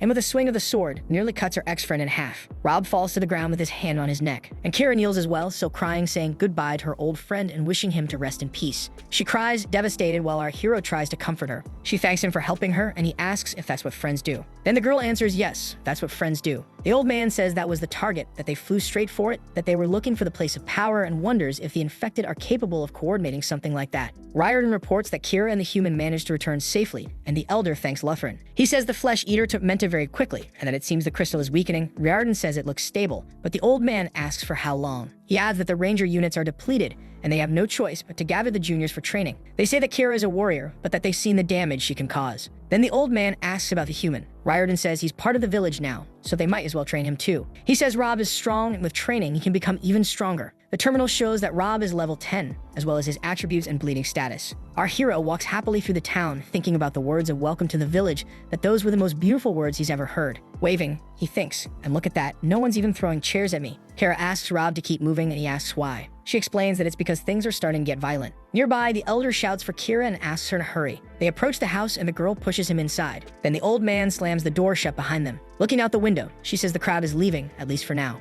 Riordan says the news has spread, and the villagers already know there's a human in town. Kara crouches on the ground, and our hero, worried, asks what's wrong, but she says she's fine. Frustrated, he says sure, obviously, that she looks great, and she replies that there's a hungry mob coming for him, and he's lucky the funeral ended with this distraction. Rob says he can handle shouting and swinging fists, then asks if she wants to talk about what happened with Menta, but she answers no. Riordan says he's right to be concerned, that no one should have to say goodbye to a friend like that, and apologizes for not being more helpful. With a sad expression, she says it's okay. Then she says she'll go outside to make the crowd disperse, and the elf will go with her, and that if she wants to talk while they do it, they can. The elf thanks him. The old man becomes a bit tense, and our hero grows worried. Rob wonders why he's staring at him like that and feels like an insect on a petri dish. Finally, he asks what the name of the world he came from is. A little awkward, he answers that it's Earth. Surprised, the old man says Earth, and that it seems this makes him an Earthling. Embarrassed, he says yes, it seems so. Then the elder continues and says he has many questions for him. But our hero says that actually he has a few questions for him too, if he doesn't mind. The elder says of course, and that his name is Duran, and that they have a long night ahead, asking what he thinks about visiting the library. Upon arriving, he thanks him for defending the village, and our hero says he was happy to help, but mentions that Kira did all the work, that he himself was being rescued. The old man says he knows that his world is as curious to Rob as his own is to the elder, and that he should consider him a resource. He says that as beautiful as this place is, a part of him. Then he approaches and points to a spot on the globe, finishing by saying that there's a part of him that still wants to find his way home. Duran says he fears that's the one topic he has no knowledge of, that his arrival in this world is unprecedented. Rob asks about his friend, that he was almost dragged in as well, and asks if he thinks his friend might be okay. Duran says he's sure his friend is fine, and it's likely the portal closed right after he was caught. Rob thinks he's just saying that to make him feel better. Smiling, he tells the elder that he hopes he's right, and he adds that he can look through the old scrolls. Maybe there's something he has forgotten. Gratefully, Rob thanks Duran for that. But he says that he has 10 attribute points and doesn't know what to do with them, since in his world there are no levels, and they can't see their stats. Duran says, of course, the noble art of min-maxing, and that he can understand his concern. Our hero thinks that's an RP's term. How does he even know that here? He says it's a bit intrusive, but asks if he can show his character sheet. Rob asks if that's considered something personal in Ilara, and that Kira asked for it 5 minutes after meeting him. Suddenly, other people arrive, and he says of course she asked. The two have returned from their mission, and the girl looks a little shy. Duran asks about the crowd, and Riordan says they're gone. The girl says the elf looked at them and they left. Kara says she doesn't understand this hesitation with the sheets, that they can always see levels with identification anyway, and the old man asks her why strength 55 if she was at 50. The elf says she put points into strength again, and the girl says her build works well, but he tells her she relies too much on her danger sense, that they need vitality. Duran says it's nice that he mentioned it because he's seeing a similar problem. He apologizes if it sounds like an insult, but asks if Rob knows he can put points into other attributes. He explains that things happened, many things, that he was full of panic and would do anything to survive. The elder says he understands, and that he doesn't recommend putting points into magic, because to become a mage you need to invest heavily in magic and mind right from the start. Rob comments that so no fireballs for him. Duran says he seems disappointed and asks if magic is coveted in his world, and the boy says many would give anything for it, since there's no magic on Earth. He's shocked that people would mutilate themselves, and Rob explains that their only magic is pulling coins out of ears, and the old man says that's incredible, that he must be rich. Finally, he says that if he were Rob, he would put that point into perception, that this will heighten his senses and make him notice details. It will help with training alongside the juniors under Riordan's command. They ask if he's serious, and the elf replies that he starts tomorrow. Rob asks if that means he automatically becomes a ranger. Kara says no, thanks to Lothran, and apologizes to Riordan. The elf says he is satisfied with the choices he has made in his life. Durin explains that he will be able to change his class to ranger before the crystal. Doing this will grant him a new power and change the course of his life, and that he shouldn't decide quickly. Rob says that right now he just wants to decide what he's going to have for dinner, and asked about dexterity, the old man says it influences speed and reflexes. He asks if strength doesn't also make him faster by making his legs stronger. Both elves answer together that no, it does not. Durin says that for a build with so much vitality, his mind is actually quite high. He explains that it was 19 when he arrived there, and Riordan says that only a human would have such an advantage. Durin says it means he was a cultured man in his world. Happy with that, he thinks that the old man probably meant he's intelligent, and that he's never heard that before. Then he says that he's not a genius, he just had a normal education, like history and math,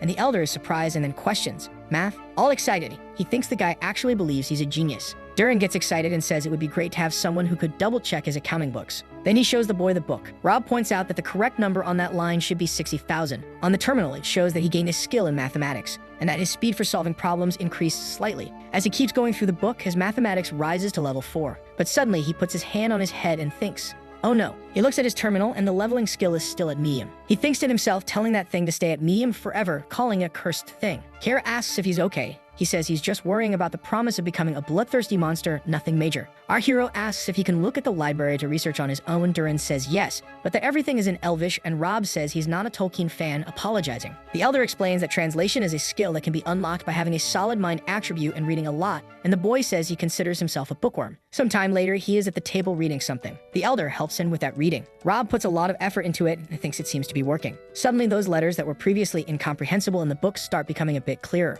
Half desperate, he wonders why it feels like his brain is bleeding. Suddenly, his friend stands up saying there's something wrong with his nose. His nose is bleeding, and on the terminal, it shows that he took 9 localized damage to the brain. She gets scared, and Riordan quickly asks the elder Durin to use a healing spell, while the terminal shows that he took another 15 damage to the brain. Rob wonders if he's receiving the automatic translation skill or having an aneurysm, and then he takes another 23 damage to the brain. The two elves look at him shocked, and he thinks it's definitely an aneurysm, and takes another 35 damage to the brain. He starts to lose consciousness, and then it shows that he took another 51 damage to the brain. There it shows some confusing error messages, but right after that, he gained the automatic translation skill. The next terminal shows his sheet, but with the stats undefined, saying they are being reconfigured. A coin flies through the air, and someone says that this will determine the fate of humans, so they should place their bets. 3 people appear, one asks if this is serious, and another says they can't believe it. The coin falls to the ground showing its face, and another asks if this is serious, and that Lux seems to be on his side. Later in a house, our hero sleeps, and on the terminal it shows that there was no permanent brain damage and an apology for his system error, granting him +1 to mind. He wakes up when he levels up to 11, gaining 5 more attribute points.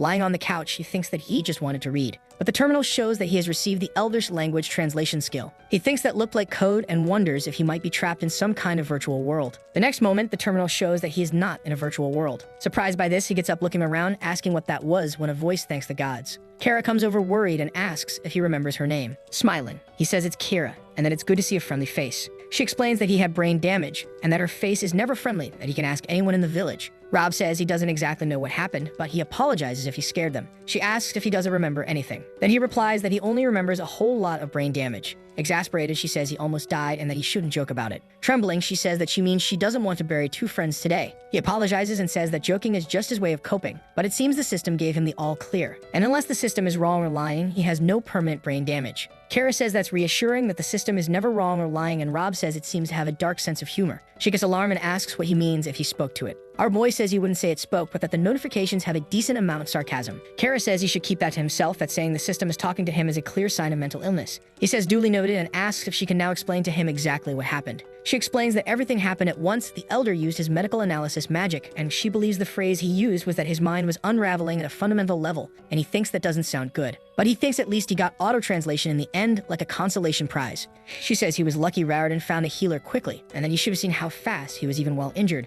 But now there's something more serious. Looking out the window, there's a crowd outside. Outside, we can see a mob of angry elves. Kara says they've been out there for hours, and Rob says at least they haven't burned the house down. She says they did try, so our hero asks if they really tried, and the girl confirms yes. She tells him to sit down, that she'll go fetch Riordan, and he'll make them all scatter. Then he says to take all the time she needs, that he'll just read, and she asks if he's really going to do that after almost dying, but Rob says he's sure he'll be fine. Thinking that it's better odds than he's used to, he grabs the book about the history of Electra. Kara says she'll be back soon, and if anything happens. Rob interrupts and says he'll scream, then she says that's perfect. He sits thinking if he'll finally be able to read about what really happened here, or if this is going to kill him. In the book, he goes to the part that talks about the cataclysm. He reads everything he can until he finally falls asleep on the sofa, while the people outside scream that they don't want humans on their land. Time passes, while the people don't stop shouting outside. Our hero wonders if they're still out there and wonders what kind of caffeine they're using. The people shout insults when Rob stands up and thinks that's enough. Going to the window, the terminal shows that diplomacy is a bad idea, and he tells it to shut up because it's not his supervisor. Outside, the elf says that he's awake, but as he can see, the crowd has found him again, and Reardon says it's creative, while the crowd keeps chanting loudly. They watch from behind as the crowd yells rhymes in protest, all aimed at the human being responsible for the things that happened and that he can't stay there. Suddenly, our hero opens the door and says, "Hey." He shouts that his name is Rob and that it's a pleasure to meet them, says that he loved the rhymes, but now they should shut their damn mouths because he needs to sleep. Then he slams the door without giving them time to protest. Smiling, the girl says that honestly, she would have done the same thing, and the ranger adds that he'll put some junior rangers to control the crowd. She passes through the people and asks him to make sure they don't throw paint on her house because she's still paying for it, and if he needs her, she'll be inside. Sometime later, now with a guard at the door of the house. Rob thinks that Kira passed out 2 hours ago, but he's still awake, and that he misses his white noise app. Suddenly, he hears a noise and wonders if it's the back door. The door starts slowly opening. Our hero grabs his weapon and heads over there, wondering where the guard might be. An elf is snooping around inside the house, and slowly enters holding a dagger. At that moment, Rob uses his identification. He realizes it's an elf, level 8, apprentice baker with the statuses of terrified and determined. Suddenly, he decides to show up and say hi. That little elf points the knife at him, trembling, while Rob asks if the boy really wants to do this. The next moment, the boy charges, screaming and wielding the weapon. As Rob throws a blanket over him, the boy shouts, "Farrell, this is for Farrell." The boy cuts the blanket with his weapon, but sees no one in that room. When suddenly our hero taps his shoulder saying he's right here. The young elf turns, attacking him, but Rob dodges easily. Right after, he grabs his wrist. The weapon falls to the ground. He pins both of the elf's hands to the wall while the boy tells him to do it quickly. Furiously, the boy says that he killed Farrell and that now he's going to kill him. Someone asks what the hell is going on there when our hero simply throws the boy outside. Startled, he asks if she sleeps with her sword, but Kira says she won't answer that and asks if he needs help. But Rob, heading outside, says he's handling it. Approaching the boy on the ground, he says it's late. And now he tells him to go home, wash his face, and get some sleep. Kara asks what that was all about, and he answers that it was nothing, just a quick assassination attempt, and that maybe he should start sleeping with his sword now too. As he walks back, he says, "Let the scary human kill a child and prove he really is a monster." His friend puts her hand on his shoulder and says he's not a monster, but he keeps walking, not answering her. He sits down and says he read about the cataclysm. Says he knows that the humans were losing the war, so they created a powerful magical bomb to destroy the world, but that apparently they lost control and vaporized themselves with it. Says that even if this is elven propaganda, asks if she knows what's messed up, that the humans where he comes from are the same, just with different weapons. He turns to the side on the couch while his friend watches him. Kara says that everyone has a choice, and if that boy came there to kill him, he made a choice, but he didn't react with violence, he acted with empathy and understanding. She adds that he is a kind man and hopes he goes to sleep knowing that. The terminal shows his stats and also that he's super tired. When he remembers something important, he didn't wash his feet. The next day, someone asks if he's awake yet, and with terrible dark circles under his eyes, our hero says he didn't sleep. Kara replies that she didn't either and asks if he had nightmares. Smiling, he says he was just waiting for more assassins and jokes that she knows how it is, right? Annoyed, she says that was a serious offense and that they need to report it. Rob says to do it later, that it was just a boy who went too far, he doesn't want to be hard on him. With a wicked smile, she says that since he insists on making her life harder, he should grab his hood and sword because they're going to the crystal. Rob asks why the crystal, and she explains that it's time for him to choose his class. Sometime later, our hero says they're still looking at him like they want to kill him, and she says that if they try, she'll take care of them. Surprised, he asks if she would do that for him, and then it would make her an exile. She replies that he's overestimated her reputation here, if he thinks it's possible to make them like her any less, and that there's no one left for her to disappoint. Her mother and father are dead. Riordan is a mentor, not a friend, and Menta was the last one who liked her, but now he's dead, so. Smiling, asks if she knew he had a loneliness status not too long ago, and that it disappeared since he met her. And that means there's at least one person here who likes her. Kara says maybe he just doesn't know her yet, and that he saw how she killed Menta twice. Rob says that she's his third best friend, and she asks if she's still below the sword. The boy says he's thinking of naming it, but the elf says please don't do that. Sometime later, she announced that they had arrived, and our hero says that seeing up close now, it really is a huge crystal. Kara says that they don't know where it came from, has always been there, like a gift from the gods. It withstood the cataclysm explosion without a scratch, and it was brought here. Surprised, he asks how she knew he was going to ask, and the girl says she can read his mind. Desperate, he asks if it's true, but she smiles and says no. Excited, she asks if he knows what else she knows and says she knows which class he's going to pick. He asks if it's a permanent choice because he hasn't decided yet. She explains that it can change, but people don't do that because it slows down their progression, and if he wants to reach level 50, he should make a definitive choice as his first one. Rob asks about level 99, but she says that no one has ever reached that level, and most non-combatants stay around level 19 in their twilight years. Surprised, he says that she is level 28 and is as young as him. So Kira says she has fought more enemies than half the citizens of this village combined. He says he should choose the ranger class because that would be a good path to make everyone like him, and his friend says yes, but he won't pick that. She adds that he's going to pick berserker, and our guy starts thinking. Awkwardly, he says he's trying not to look like a crazed human craving elven blood. She smiles, saying she knows but that he will pick it anyway. Rob asks if there's any trick to choosing, if he has to clap his hands or sing a song, and she explains that he just has to place his hand on the crystal, no formalities. She adds that then he just has to make his choice. On the terminal, it shows that the class selection is about to begin and a button to confirm. Our hero realizes that most of these classes seem more like jobs, and they seem peaceful, but he doesn't want to die, so he's going to reject those. He thinks about automatically getting rid of all the magic classes because he screwed up that chance in a big way. Not pugilist either, he already knows how to fight, but punching things with claws and teeth seems like a bad idea, and he wonders what the life expectancy of a class like that would be. He realizes that swordsman would be really cool, and that he loves his sword, and he's also already reached level 3 as a swordsman. Then it seems like he's made his decision. Rob looks pretty excited and satisfied, while his friend asks which class he picked. He replies that it's like he told her and knows that she already checked his attributes with her identification. Satisfied, she says that just for the record, she thinks Berserker suits his build, and he thanks her while operating the terminal, and yes, he chose Berserker. He receives a lifesteal skill, which is a level 3 Berserker skill,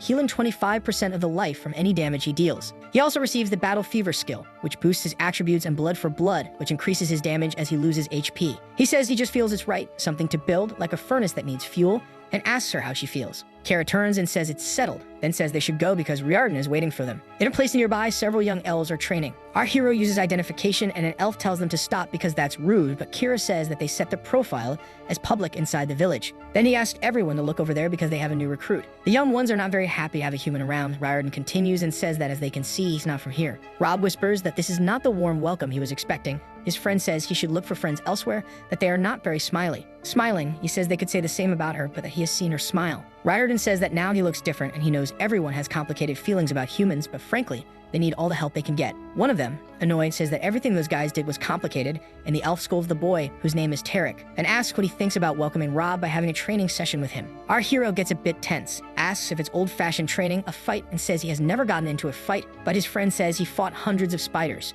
And the instructor says there was also the Forest Lord. Scared, a young elf asks if he defeated the Forest Lord. Rob wonders what they are talking about, realizing he can read Elvish but still can't understand anything. He says they were right to run, that Tarek wouldn't have stood a chance. Exalted, the elf shouts to bring the human, and Rob realizes he doesn't need a translation for that one. He definitely wants to kill him. Riordan tells him to treat Rob with respect because everyone has something to teach, and they were his guards last night ensuring he could sleep. Rob is surprised by that information. Throwing his cloak on the ground, he says that Elf was one of the guards from last night, and Tarek replies, "So what?" Annoyed, Kira calls them idiots and says he almost. But our hero interrupts her and says he can handle this. Waiting with his sword in hand, he asks if they are going to train or not, and the elf calls him human. Rob says yes and asks what the rules are, if there's a bell to start or a countdown, but suddenly the elf is already charging. Sweeping Rob off his feet, he says there's no countdown. There never is a countdown. He tries to kick, but Rob dodges, while Tarek says, "Welcome to Ixagan, where some survive." And he adds that others don't, preparing to stab him with his sword. But in the next moment, his weapon breaks when it hits the ground. Rob rolled to the side and got back on his feet. The two guys stare at each other for a few seconds, until our hero says he won't fight him without a sword, and Tarek says he doesn't need to be looked down on, calling him human again. Then Rob says he'll make this a fair fight, which is more than he can say for the elf, and Tarek asks what the hell he's talking about. Defending himself from the elf's attacks, Rob says he's talking about last night and thinks that maybe he should have picked the pugilist class after all. With a quick movement, our hero counters right into the guy's stomach, but the elf throws himself forward, grabbing Rob and slamming him to the ground. Screaming, he says humans never fight fair, that all of them lie and hurt the people around him, and Rob realizes he has serious trust issues with humans. Our hero just keeps defending himself and says at least he's not the kind of person who tries to kill someone. Losing control, the elf screams and keeps hitting him, but Kira steps in and tells him to stop. Riordan shouts that that's enough. He approaches, asking what's going on there, and Rob stands up, saying that Kid tried to kill him last night. Rob points his finger, saying that someone wanted to take him out. The elf, already irritated, says that's typical human behavior, lying to come out on top of the situation, especially since he was about to win. Kira asks Tarek if that accusation has any truth, and the boy replies with another question. Is the human so weak that he needs to hide behind you? The training supervisor sighs at the situation unfolding like that. To him, this is exhausting and tiresome. Riordan asks the hero if he has any evidence of the accusations. Rob explains that he had an unwanted visitor last night who tried to destroy him, and that the elf, instead of protecting him, let the assassin in. Once again, the supervisor checks the truth of the information, and Tarek shows nervousness, unsure how to respond. In Elvish, Volto asks his friend to stop trying to defend himself because it's only making things worse, and that he himself is also guilty. Then this guy steps forward and explains that he is responsible for what happened. Riordan asks him to explain while Kira shoots him a death glare. Going back a bit in time, the young man says that Tarek woke him up while he was snoring. Feeling a bit lost from waking up slowly, the friend says it's morning and that the other slept through his shift. Finally, Volto asks how long he had been out, and the boy says he doesn't know since he just arrived. It seems the human wasn't protected for a good while because of this, and anyone could have come in and taken Rob out during the whole night. Slightly worried, Volto suggests they both check how the guest is doing. I'd rather not risk Raritan finding out about the epic failure to protect the guy, especially since he has a vacancy for a pet monster, says Tarek. The supervisor interrupts the story energetically, asking if they were joking with him, then calls them irresponsible. For a while, the man, who was very angry at that stupid attitude, gave the duo a proper scolding. However, the entire conversation was in Elvish, so Rob doesn't understand anything. In that case, Kira summarizes the story of the two boys, and he is impressed by this plot twist. The man apologizes for their behavior, but the hero says that since it wasn't on purpose, and as long as it won't happen again, he considers it water under the bridge. Raritan asks about water under which bridge since he didn't understand, and the boy explains that it's a common expression from where he comes from. Everything's fine, except for the part where you broke my nose, adds the young man facing the duo. Volto gives Tarek a little push to make him apologize, and the boy does so. Happier, Rob accepts the apology and asks if someone can get him some ice, and Kira says he just needs to use a healing spell, something the boy forgot was way simpler. Then the young man uses the Like Surge spell and starts looking at his own face. In the next moment, the hero is healed and good as new. Let's start again. I'm Rob, and now that I know none of you were involved in the mission to take me down, it's truly a pleasure to meet you, says the boy. However, the students, jaws dropped, are still trying to process the fact that the human has a regeneration skill. The level of his skill is 4, and they ask how much vitality he has, a common question. Elia explains that it must be the luxury of having fast learning. The hero asked about that, and Kira says it's in the nature of humans to gain levels and skills faster than others, meaning yet another reason for them to be hated. Rob can barely hold a sword without cutting himself and is already level 11. Getting regeneration is also difficult, but the boy somehow skipped requirements and uses it with ease. Wondering whether everything he just heard was a compliment or not, he figures he should probably thank them. Elia thinks our boy hasn't faced any real difficulty during his time in this world, but he lists his encounters. First, a wolf took his arm. Second, he fell off a cliff and had to pull strength from the depths of his being to hold on. Then on the third day, the Lord of the Forest smacked him so hard he hit his head on a tree, and Rob asks the elf if he really hasn't faced any hardship. The girl exclaims that she lost her entire family, intending to show that this, yes, was something truly bad. Casually, the human says that wasn't his fault since he didn't even dream of being here. In a fit of rage, she kicks the boy in the face, and the terminal shows that he took damage, but the hit was so strong that it didn't even need the terminal to confirm the injury. Raritan interrupts the commotion, saying that this isn't a place for fights but for training, and turning to the girl, asks if she understood. While watching the boy and Kira, who also got angry and almost drew her sword to react, Elia gives a little smirk and says she understood. The man, 48, says that from this moment on, they will take a break from training to do some circuit work. As he turns his back to leave, he explains that if he has to come back because of another problem with that group, they will be responsible for sewer duty for a month. The warrior explains that the student can be hard to deal with sometimes and asks if the boy is okay, then says that while he's healing, she will show him the place.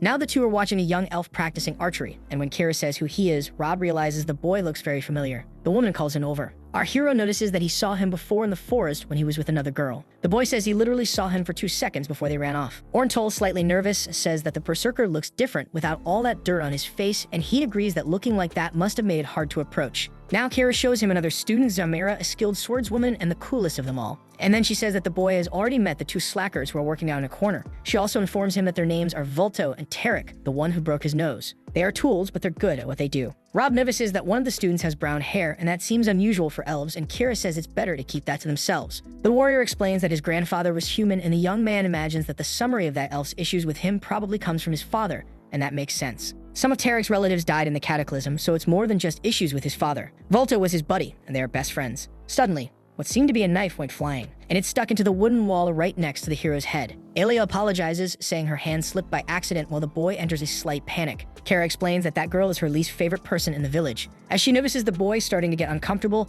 the woman urges him to let it go because the girl won't give any experience if he decides to fight. The elf asks if the boy is ready for more target practice, and Rob, completely ignoring the other's warning, replies that the girl is asking for a fight. But, against everything Elia expected, he raises his arms and gives up. The boy turns to the woman behind him and asks if she'd like to handle that situation. Extremely excited about the suggestion, Kara snaps her fingers and says, "It will be a pleasure." In the next moment, Kara delivers a strike and throws the girl to the ground. And again, the girl hits her back on the floor. The boy says he can't believe he just unleashed Kira like an attack dog, asking to be reminded never to awaken that side of her. Tense, Rob says, he says it seemed like a good idea at the time, but then the elf throws a huge punch right into the other girl's face, and Rob is a little impressed by the violence. He says he believes this isn't about him anymore, and the elf replies that no, those two don't need an excuse. Tarek asks if he intends to always hide behind his friends, and our hero says that if he's so eager, they can go again. But suddenly, a scream draws everyone's attention. With a trembling voice, Rob says maybe later, and Tarek, now scared, agrees and says fine. The beaten-up elf calls Kira a bloodthirsty beast and asks if this is just an excuse for her. Catching Kira off guard, she headbutts the girl and says it's no wonder Menta died. She says Kira was too consumed by bloodlust to support him, throwing the girl to the ground.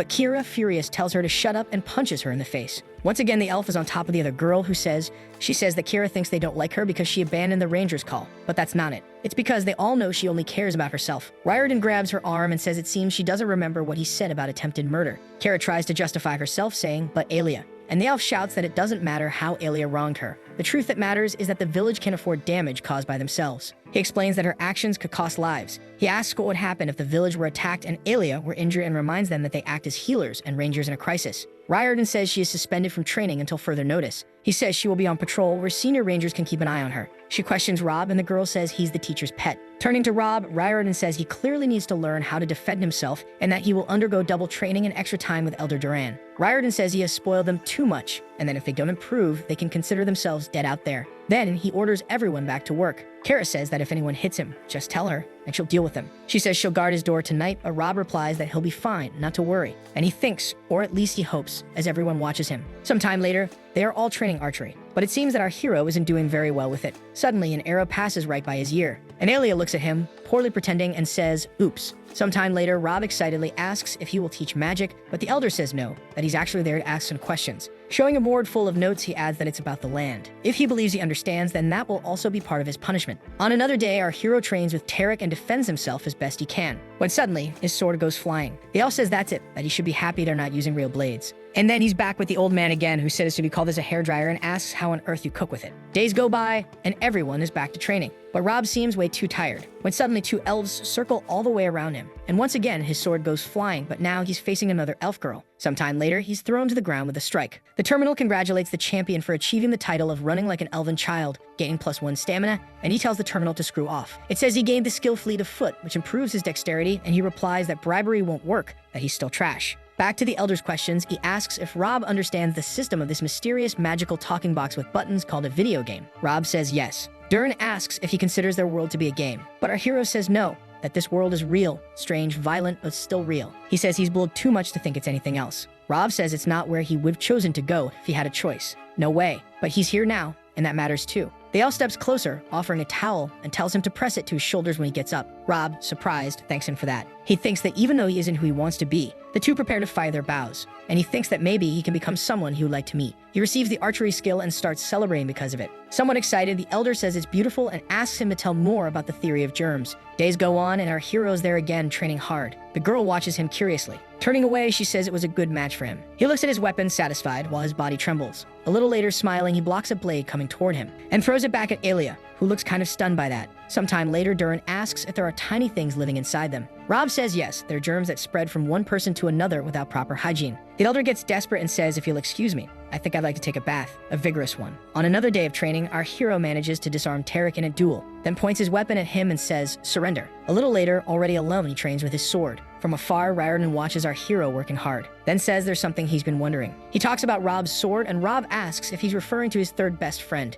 Then the elf asks if it's dwarven steel. Smiling, Rob asks if the elf thinks he should know what dwarven steel is. Riordan notices it's very well balanced. He explains that dwarven blades never rust or dull, that they are as sharp as a hurricane or cutting winds. He says that, as he always says, don't get overconfident, keep it that way. A sword is only as good as the person who wields it. Rob wonders if that was the elf's weird way of saying good job. Kara asks if he's sure about this, and Riordan says all he needs is confirmation to show it to him. Then she says they should hurry. She's surprised and says the dungeon she found with Menta has gotten much bigger, and the mentor says they need to purge it before it starts spitting out monsters. Suddenly, a loud noise makes the elf say they're too late. A huge infected monster comes charging at them. It's a level 36 enraged minotaur. That massive creature runs after them while the duo tries to distance themselves. Riordan says they'll have to fight that thing alone. The girl asks if that's even possible, and he tells her to get ready. At that moment, the monster strikes, but the two manage to dodge the powerful attack. Both elves prepare for combat. Kara brandishes her sword, shouting at the creature to look at her, calling it a filthy beast, while activating her Circle of Death skill. She attacks the creature mercilessly, but the monster counterattacks with a powerful punch that hits the girl squarely. She falls to the ground, feeling the impact, while that massive creature charges toward her. When suddenly something powerful hits that monster from behind, sending it flying forward. Riordan is up in a tree with his bow, aiming at the creature. From up there, he prepares by grabbing another arrow from his quiver. Noticing his opponent, the minotaur charges in fury toward the elf. Jumping over it, Kara says that if its anatomy is like the others, and she pierces its leg with her sword. The monster roars in pain from the girl's attack. When the monster shifts its attention, the elf jumps down from the tree, attacking it. He lands on the creature just as Kara pulls out her sword and moves. That monster hits its knees on the ground and the girl prepares to attack again. He jumps off that thing and shouts, "Kira now." The girl's sword reaches the monster's torso, and delivering a powerful strike right over the infection, the monster roars. The terminal shows they defeated the enemy. The instructor says it was great work, but asks if she could have made an even bigger mess. Kira apologizes if it's not elegant enough for him. Suddenly, a creature's scream grabs the elves' attention. Coming out of the dungeon is a level 50 griffin, a level 42 three-headed dog, and a level 53 basilisk. Hiding, the elf girl says there are too many of them, and Riordan explains that they must retreat to defend the village. Sometime later in the village, a guard rings the alarm bell. Everyone in the street starts running while our hero asks what's happening. Meanwhile, many are gathered around the crystal in the center of the village, and Rob approaches, asking what they are saying. Volto says he thinks the elders are powering the crystal shields, and he's never seen them do that before. Tarek says that probably means everyone is going to die. Kara approaches and says she knows there wasn't even time for a bath. Rob asks her to tell him the blood isn't hers, but she says they ran into a minotaur while on patrol. Riordan explains that the dungeon has become dangerous enough to manifest its monsters into the world, and now they need to act quickly. Everyone is waiting. And as he said, monsters of unimaginable power are approaching their village. He explains that these are minotaurs, griffins, and creatures they've only read about in fairy tales, and that it's their duty as rangers to drive them back, but they must cut these beasts at the root. That's why he's forming a special unit to put an end to this dungeon. Rob asks why he's looking over there, and Kira answers that it's because, but Rob interrupts and begs her not to say it's them, so the girl says she won't. Volto, excited, says that's what he's talking about and declares, "Ladies, gentlemen, and comrades, we're going monster hunting in the dungeon." As the shield forms around the village, Zamira says it's exciting and that she's really nervous, and Alia asks if that's true. Rob asks if he's the least excited one about going down there, and Kira says most of them don't really know the true dangers inside. Riordan says they'll be sent as support to 3 elite rangers. They must not stray from them and must do as they say. The monsters just want to kill them. Now it's party time. A terminal pops up saying the elf wants to invite him to a party. There it shows that Kira is level 28, Alia level 18, Volto, Zamira, and Tarek are level 16. Riordan is level 48 and Orntol is level 11, and our hero wonders if they'll make it. He realizes the risk level is high and thinks it's very tempting, but what is he trying to say? Then suddenly, the elf says it's time to go. Kira looks at her friend and says, "Let's go." Tense, our hero apologizes and says he'll have to leave early. Kira is shocked and says, "What? No, we need you down there." Blushing a little, she says that she needs him. Flustered, she says she means that he covered her back before in the same dungeon, so they need to do that again. One of the rangers says that it doesn't matter what she wants. He is something of great responsibility. Volto says that actually he's really strong. He saw him lifting weights. And Alia adds that he can handle himself in combat. But the older elf says that he's a human, and they can't take that kind of risk down there where they're going. Rob thanks everyone for the support, but says the man is right. He can't, and apologizes. That ranger says, "There you go," he said himself, and tells them to head into the dungeon because every second wasted brings the village closer to ruin. He approaches Kira to say something, and she tells him that they'll be fine, that he saw what she's capable of, and that he can see everyone since he's registered in the group. Looking down a bit upset, he says, "Right, the group terminal." She tells him to watch over Orntol while they're gone, and that they'll return faster than he thinks. Waving goodbye, he hopes she's right. Sometime later, several creatures surround the village. That powerful griffin charges against the city's shield, while the giant serpent watches the city walls and the elven guards stand ready. They fire at that huge creature, making arrows rain down on it. The serpent is struck by hundreds of arrows. Then it jumps from where it was. Riordan advances, saying they need to create an opening and that he should act when he sees a chance. The elf attacks that enormous creature. It feels the attack, while Kira says she knows the way, shouting for them to follow her. Running, she uses her fleet of foot skill to move faster. From inside, our hero watches the group moving away and realizes they managed to get through. Orntol says there's trouble in the east and that they're too spread out. That 3-headed dog growls and charges toward the village. Heading toward the creature, our hero says he'll handle this. A true battle unfolds at the village entrance. The elves fight those powerful creatures while our hero descends from the wall. Down below, a giant 3-headed dog tries to break through the shield. He thinks that he can't get too carried away, or he'll end up leveling up. He's just going to lead it to the cavalry. Then he runs past the monster, calling it like someone calls a little pet. He asks what it thinks about playing a round of tag, and that he'll be the bait. The monster chases after him while he tries to run and activates his fleet of foot ability. Meanwhile, nearby, Riordan continues his fierce battle against that enormous snake. At one point, he manages to defeat that massive animal, but it seems he notices something strange. Rob arrives, apologizing for crashing the party, but says they have another unwanted guest. Suddenly, he stops and shoots an arrow at the creature, but the arrow doesn't hit that huge creature. Our hero notices this and curses. At that moment, the elves charge at the creature. Rob thinks that if he fights back too hard, he might end up killing that thing, and so, while everyone is fighting and the monster bites a little elf that was jumping around, our hero thinks that he doesn't want levels. Suddenly, an arrow hits the monster square in the eye. Orntol shot it from atop the wall. The rangers seize the chance to attack the monster with everything they've got, and our hero joins the fun, thinking this could be the finishing blow. Throwing himself near the animal's mouth, he thinks he has to take the risk. With one movement, he ends up decapitating the creature. He falls to the ground with an impact, and the terminal shows that he defeated the 3-headed dog while he thinks no. Riordan approaches, climbing onto the creature, and our hero feels grateful to the gods. A moment later, he asks for a little help to get out from under that huge thing. The elf, annoyed, asks what he was thinking. He didn't even draw his sword. Awkwardly, Rob says he's trying not to level up. Riordan tells him no, that in this situation he needs to do what must be done, that he shouldn't deny his nature, and that they've lost much without making unnecessary sacrifices. Rob is surprised by what he said. Then he opens the group screen on the terminal. There he sees that everyone who went into the dungeon is unconscious or seriously injured. Worried, he thinks they're all close to death. Rob tells Riordan that he thinks the group is in danger, and the elf tells him to grab Orntol and go because, as he can see, he's still new to here. Rob and Orntol start running, and the instructor says that he already has experience with that dungeon, so he knows how dangerous it can be. He says he's not expecting a miracle, but that he saves as many as he can, and at that moment, they arrive at the dungeon entrance. Our hero asks if he's ready for this, and the boy replies asking if it's okay to say no. Rob says he feels the same, but they need to save their friends. Reaching the edge of the entrance, he thinks that he needs to take the risk for Kira. Orntol gets a burst of motivation and says, yes, for our friends. Smiling, our boy says, then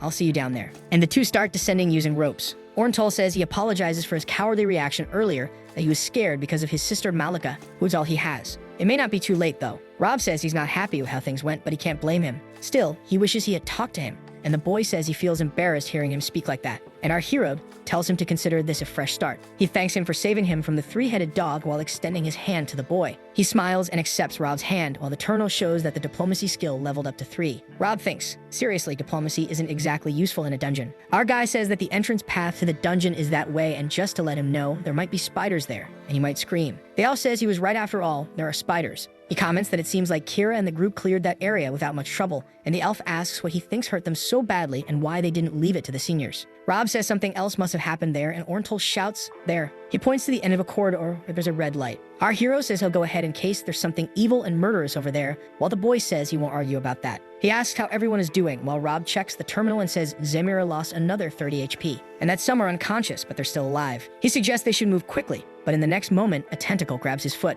pulling him hard down the stairs. Our hero tumbles and bounces all the way down. At the bottom, there's a kind of portal similar to the one that brought him there. Frightened, he says it's like last time, and immediately thinks about falling into the portal. Tense, he wonders if this could be his way home. But Orntol comes running after him, shouting, Rob, no. What about our friends? Snapping back, he thinks the boy is right. He needs to save his friends, he needs to save Kira. That thing full of teeth tries to pull him in, but he realizes it's not like last time. With a precise movement, he slices the tentacles. He keeps fighting the tentacles while thinking he didn't survive infinite wolves just to get eaten by a floating mouth hole. Orntol yells for him to hang on, and throws a projectile at the monster, causing a bluish explosion between the monster and our hero. The creature pulls its tentacles back. Then it starts backing away from the heroes. The monster retreats until it vanishes from sight. Orntol asks if he's okay. Rob says he doesn't know where he'd be without him, and the boy says it was a scary shadow, and that they were attacked so fast there was no chance to identify it. He thinks they aren't even that deep into the dungeon yet, and this already happened. Trembling, the boy asks how they're going to deal with this, that they're going to die. Our hero says that alone, yes, but that he was fast and knows things that he doesn't, so he's counting on the boy's experience. The boy says he'll try. Reaching an open area, Rob says, great. They're facing a huge labyrinth, and this is going to waste a lot of time that the others don't have. The terminal shows that he gained a passive leadership skill, and now he can better inspire people. The duo runs, fleeing from a clumsy level 18 Cyclops. Orntol says to keep running, and Rob says now he knows how it felt when he was chasing him. Suddenly, the boy notices something and grabs our hero, and Rob asks if he didn't say not to slow down, but the elf tells him to look at his feet, and tells him to watch out for traps. Our hero looks back and sees the creature running after them. Orntol jumps and spins through the traps, while Rob thinks that if only he had elven agility. But he figures the guy behind him is way worse and tells himself, focus, Rob, slow and steady. The monster comes running all clumsy behind them. Orntol says they're almost there, while he jumps through the place saying, come on, these feet are gigantic. He runs with the monster right behind him. The elf says the Cyclops still isn't triggering the traps, and our hero comments that he's one lucky Cyclops. Suddenly, the creature catches up to him, and he says he's going to change that. Rob draws his weapon and strikes, but he aimed at the ground, hitting it with his weapon. Right at the moment when the Cyclops was reaching him, something happens on the ground. He activates the trap, which hits the monster right in the face, launching it to the ceiling. On the terminal, it shows that the enemy was defeated. The young man says he was clever, and Rob says they can use the labyrinth against them. Orntol says it didn't give XP, and our hero thanks him. Rob says that maybe they'll be stuck there forever, but his companion says they won't, and asks him to come over there, saying he found something. He shows that their friends made marks so they could return easily, but our boy says it could also be a trap, but that they just have to accept this risk. The duo keeps moving forward through the labyrinth for a while. The boy says not to go that way because they activated a trap there, but there's no blood. He indicates that the group came back from there. The friends arrive at a corridor with blades on a pendulum. Pointing to a corner, he says he now believes they are on the right path. They run and dodge those traps. While jumping, Orntol says he will help him, so our hero says he will wait right there. The boy tells him to go on his count, then starts counting 2. 1. Then he says 3, and the blade passes very close to him. Rob says the thing came close enough to trim his nose hairs. Horrified, the boy asks if he has nose hairs and says humans are weird. Excited, he shows an arrow on the wall and says they are back on track. Sometime later, the duo is running again, fleeing from 2 bizarre creatures. They push a door hard while a bunch of monsters push back trying to get in. Orenthal says there are no marks there and asks which way he would go, and our hero asks if it's left, saying he can't be wrong twice, right? A while later, once again, they are running like crazy from some more bizarre creatures. Deciding to face them, our hero unleashes a series of attacks, slicing those tentacles into many pieces. Meanwhile, the elf is shooting arrows at another bizarre creature full of tentacles when suddenly Rob calls out to Orenthal. He is next to the monster all beaten up and asks him to deliver the final blow. His elf friend asks if he's sure, but our hero insists, saying he should take all the XP. The boy delivers the final blow, and on the terminal, it shows he reached level 12. He thanks his friend, saying not many people offer the final blow, and Rob says he should be only one leveling up, while the boy tells him to put it into perception. Another creature advances to attack them, and Rob strikes it with his enormous sword. Excited, he realizes he can at least level up his class, gaining brawling level 2, although not as quickly. Sheathing his weapon, he says they should keep moving forward. He notices a trap, and because of that, gains 1 perception point. With a poisonous trap, he also manages to raise his poison resistance level to 5. Already in a safe place, he starts using his healing ability. Orenthal says he keeps getting hurt, but Rob explains that he's the tank and the elf is the guide, explaining that on Earth, the tank is the guide who stands in front to take damage for his friends. Happy with the information, the elf asks if they are friends. And hugging him, our hero says that anyone who saved his life so many times qualifies for that. Suddenly, the boy notices something strange and comments that he believes they are not alone. The guy says it's a black slime and that this is definitely about assassinating him. Out of nowhere, in front of them appears a grotesque creature, and the terminal shows all the data confused with a combination of strange letters when Rob tries to identify it. The friends are in shock and scared while he asks if these are. Orenthal asks if it's real while our hero dashes toward him, pulling him just in time to not be hit by an arrow. Rob commands them to run toward the door. Those monsters keep crawling behind them, shooting lots of arrows. Reaching the door, the boy crosses it going down the stairs while our hero is thrown down the stairs. He falls on top of the elf, and the two keep rolling down the stairs. At the bottom, they hit their heads against each other. Lying there on the floor, they start to recover. Our hero says he can't believe he followed them and believes he now knows what happened to the senior rangers. But trembling, Orenthal calls out to Rob. They are in a huge hall where a beastly chimera is trying to reach something there. In shock, he says it's the scariest thing he has ever seen, and our hero says no, this is. They can see that there is a tower in the middle, and hundreds of spiders are descending to a place. Orenthal asks him to wait because he is hearing something. Someone complains about why there are so many, and the young man realizes it's Alia, while Rob asks where she is, where all of them are. Shouting excitedly, the boy says they found them. By Lothran, they found them. But this is not very good news for our hero, who is unhappy about having to face these creatures among so many others. We can see the gigantic number of arachnids heading toward the two, while he asks for an incendiary bomb. The elf even says the bomb won't do anything against the spiders, but our hero tells him to trust. Soon, the two grab the little explosive balls and start attacking the spiders there. When the protagonist throws it, activating his arachnophobia skill, it causes a huge explosion, destroying and eliminating several spiders. Lots of spider parts go flying and fall on top of the two. The elf wonders how he did that, but I think the two don't have time for explanations right now, because there's a giant spider with the protagonist locked in its eyes, and his eyes are also locked on the giant spider, but purely out of fear. It's at this moment that the beast breaks out of its captivity and starts chasing the two. They quickly run while the elf keeps handing grenades to our MC. He keeps throwing and eliminating the smaller spiders, gaining lots of XP for it, even managing to level up his berserker skill. As he glows more and more ammo, he's happy that now they have hope. Our hero simply stops and turns toward the giant spider, telling it to prepare for this, because he throws several explosive balls at once, hitting both the hatchlings and the big one. The explosion is so strong that it ends up injuring him a little, causing some burns, but he has the recovery skill, which quickly makes his wounds heal. Like a maniac, he says that it scared him at first, but now he has become the spider's worst nightmare, asking if it expected some kind of fair fight. For this scoundrel, there's no such thing as fairness. The deal is bombs on them and insect extermination. After throwing a dozen explosive balls, the giant one finally falls, giving him a lot of XP and leveling him up. But it's at this moment that the elf feels an intimidating aura coming from the protagonist, and when he looks back with both eyes showing no feeling at all, it makes the little guy practically soil himself seeing that bizarre human. He even thinks he should have come wearing brown pants because now he's all messed up. But our Prota just apologizes and says that he really is very afraid of spiders. Even though they eliminated the big one, the little elf warns that there are still many more. And when the two look back, they see that an entire swarm now has blood in their eyes because he killed the queen. The MC tells the elf to give potions to the wounded since he will distract all the insects. And even with the little one warning that he's going to die, the Prota just gives a confident smile and says he's getting out of here alive today. Actually, it makes sense for him to be confident since his HP is full and he has poison resistance and fury ready in his back pocket. So with just one sword strike, he's already able to eliminate several spiders at once. Meanwhile, the elf from a distance just thinks this human is completely insane. But his mission is another, and he has to focus on the big chimera over there. The lion with a snake tail is clearly digging its claws, trying to climb up and reach the elves. And the little elf from a distance is just praying that his stealth is high enough. But for him to get closer, he first needs to distract the creature for a moment. So he picks up a stone and throws it far away, making one of the snake tails get distracted. Soon he manages to get close and reach the door without being noticed. He starts trying to do a lockpick there to unlock the door, while we see our Proto making a barbecue out of insects. The guy is like a maniac, destroying every spider he sees in front of him. He even tries to apologize to see if it helps, because just because he killed everyone's mother, that doesn't mean they need to be so upset about it. But it's not really working, and the little spiders are coming at him and using their venom. Is he going to turn into Spider-Man now? We don't know. His situation is definitely desperate, since no matter how fast he runs, there are spiders everywhere. On the ceiling, on the floor, on the walls, on the doors. And finding himself in this very cornered situation, he thinks he has to do something crazy to survive. That's why he simply jumps down the stairs, making a big superhero leap. Besides the jump, he also does the classic superhero landing with one knee on the ground and the other hand balancing. But, as everyone already knows, Deadpool proved to us that this landing isn't very good and that it really hurts your knees. The poor guy can barely get up, even using his sword for support. But when the spiders are coming toward him, he says that he's not the one locked in with them. They are the ones locked in with him. Back to the group that's trapped, they are a bit confused, wondering where the spiders that were there just now went. But at that moment, they start hearing a noise at the door, immediately getting anxious, thinking it's more of them. But before the two elves jump into action, they hear Endol's voice, getting confused about how this kid is still alive. They open the door and immediately ask what he's doing there, getting the response that he's there to save everyone, leaving the older elves confused about how he managed to get past the Spider Queen, to which he replies that Ra killed her, leaving the two impressed that a human did that. Of course, it wasn't the traditional way, since he just burned everyone to ashes, but still he won. The older one says they're lucky they don't have two beastly chimeras, making the small one wonder what happened to the other one.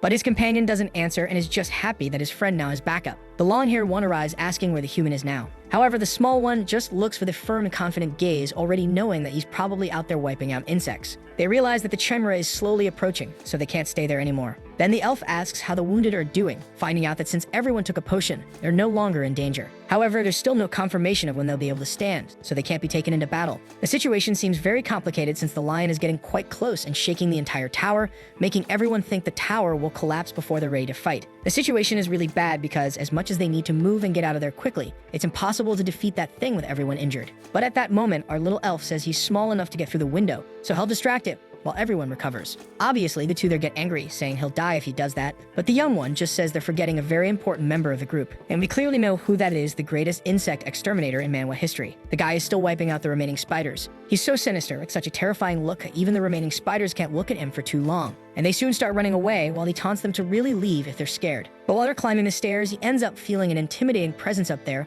wondering what kind of abomination is up there. But since he's not stupid or anything like that, he simply closes the door and says that whatever is up there will stay up there. He then goes to check his status, the basics, noticing that besides gaining a lot of XP from all that, he also managed to level up some skills. But when he returns to the starting point and finds the chimera getting hit by several arrows, the beast actually gets scared, because the gigantic lion simply bites the arrows like it's putting skewers in its mouth. And it starts putting a lot more strength into climbing now, gripping firmly to the wall as it almost reaches the elves up there. At that moment, the little one jumps while dodging an attack, falling hard on the ground and even hitting his head on a rock. The MC approaches, asking if he's okay, since that was a pretty bad fall. But the two don't have much time to worry about each other, since the beast is approaching. Unfortunately, the elf ended up twisting his ankle while throwing himself to the ground, making Rob pissed, since he imagined the elves should be like cats, but the elf doesn't know what a cat is. While the chimera chases the two, it ends up taking some arrows in the back and soon turns toward the elves who are still up there. But the arrows are really just for distraction, since they don't have much effect on the beast. The elf even asks to be left behind, but the protagonist is determined and is going to put some points into endurance,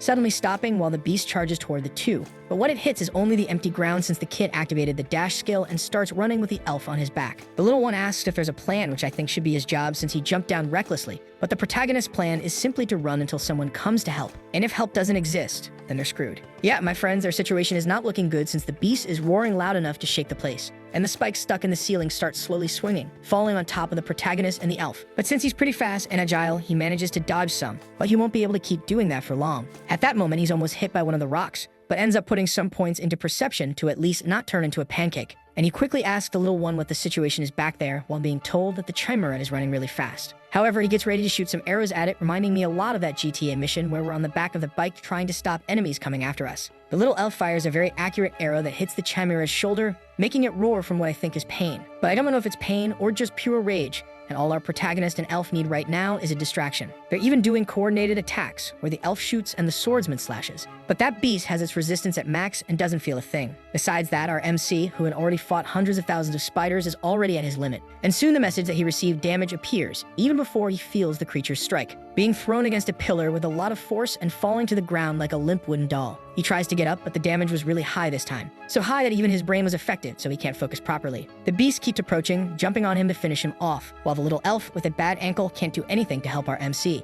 And it's at this moment, when things seem lost and the protagonist is staring death in the face, that something very strange happens. So the video ends here. If you don't want to miss the next part, activate the notification bell, and see you next time on Tob's channel.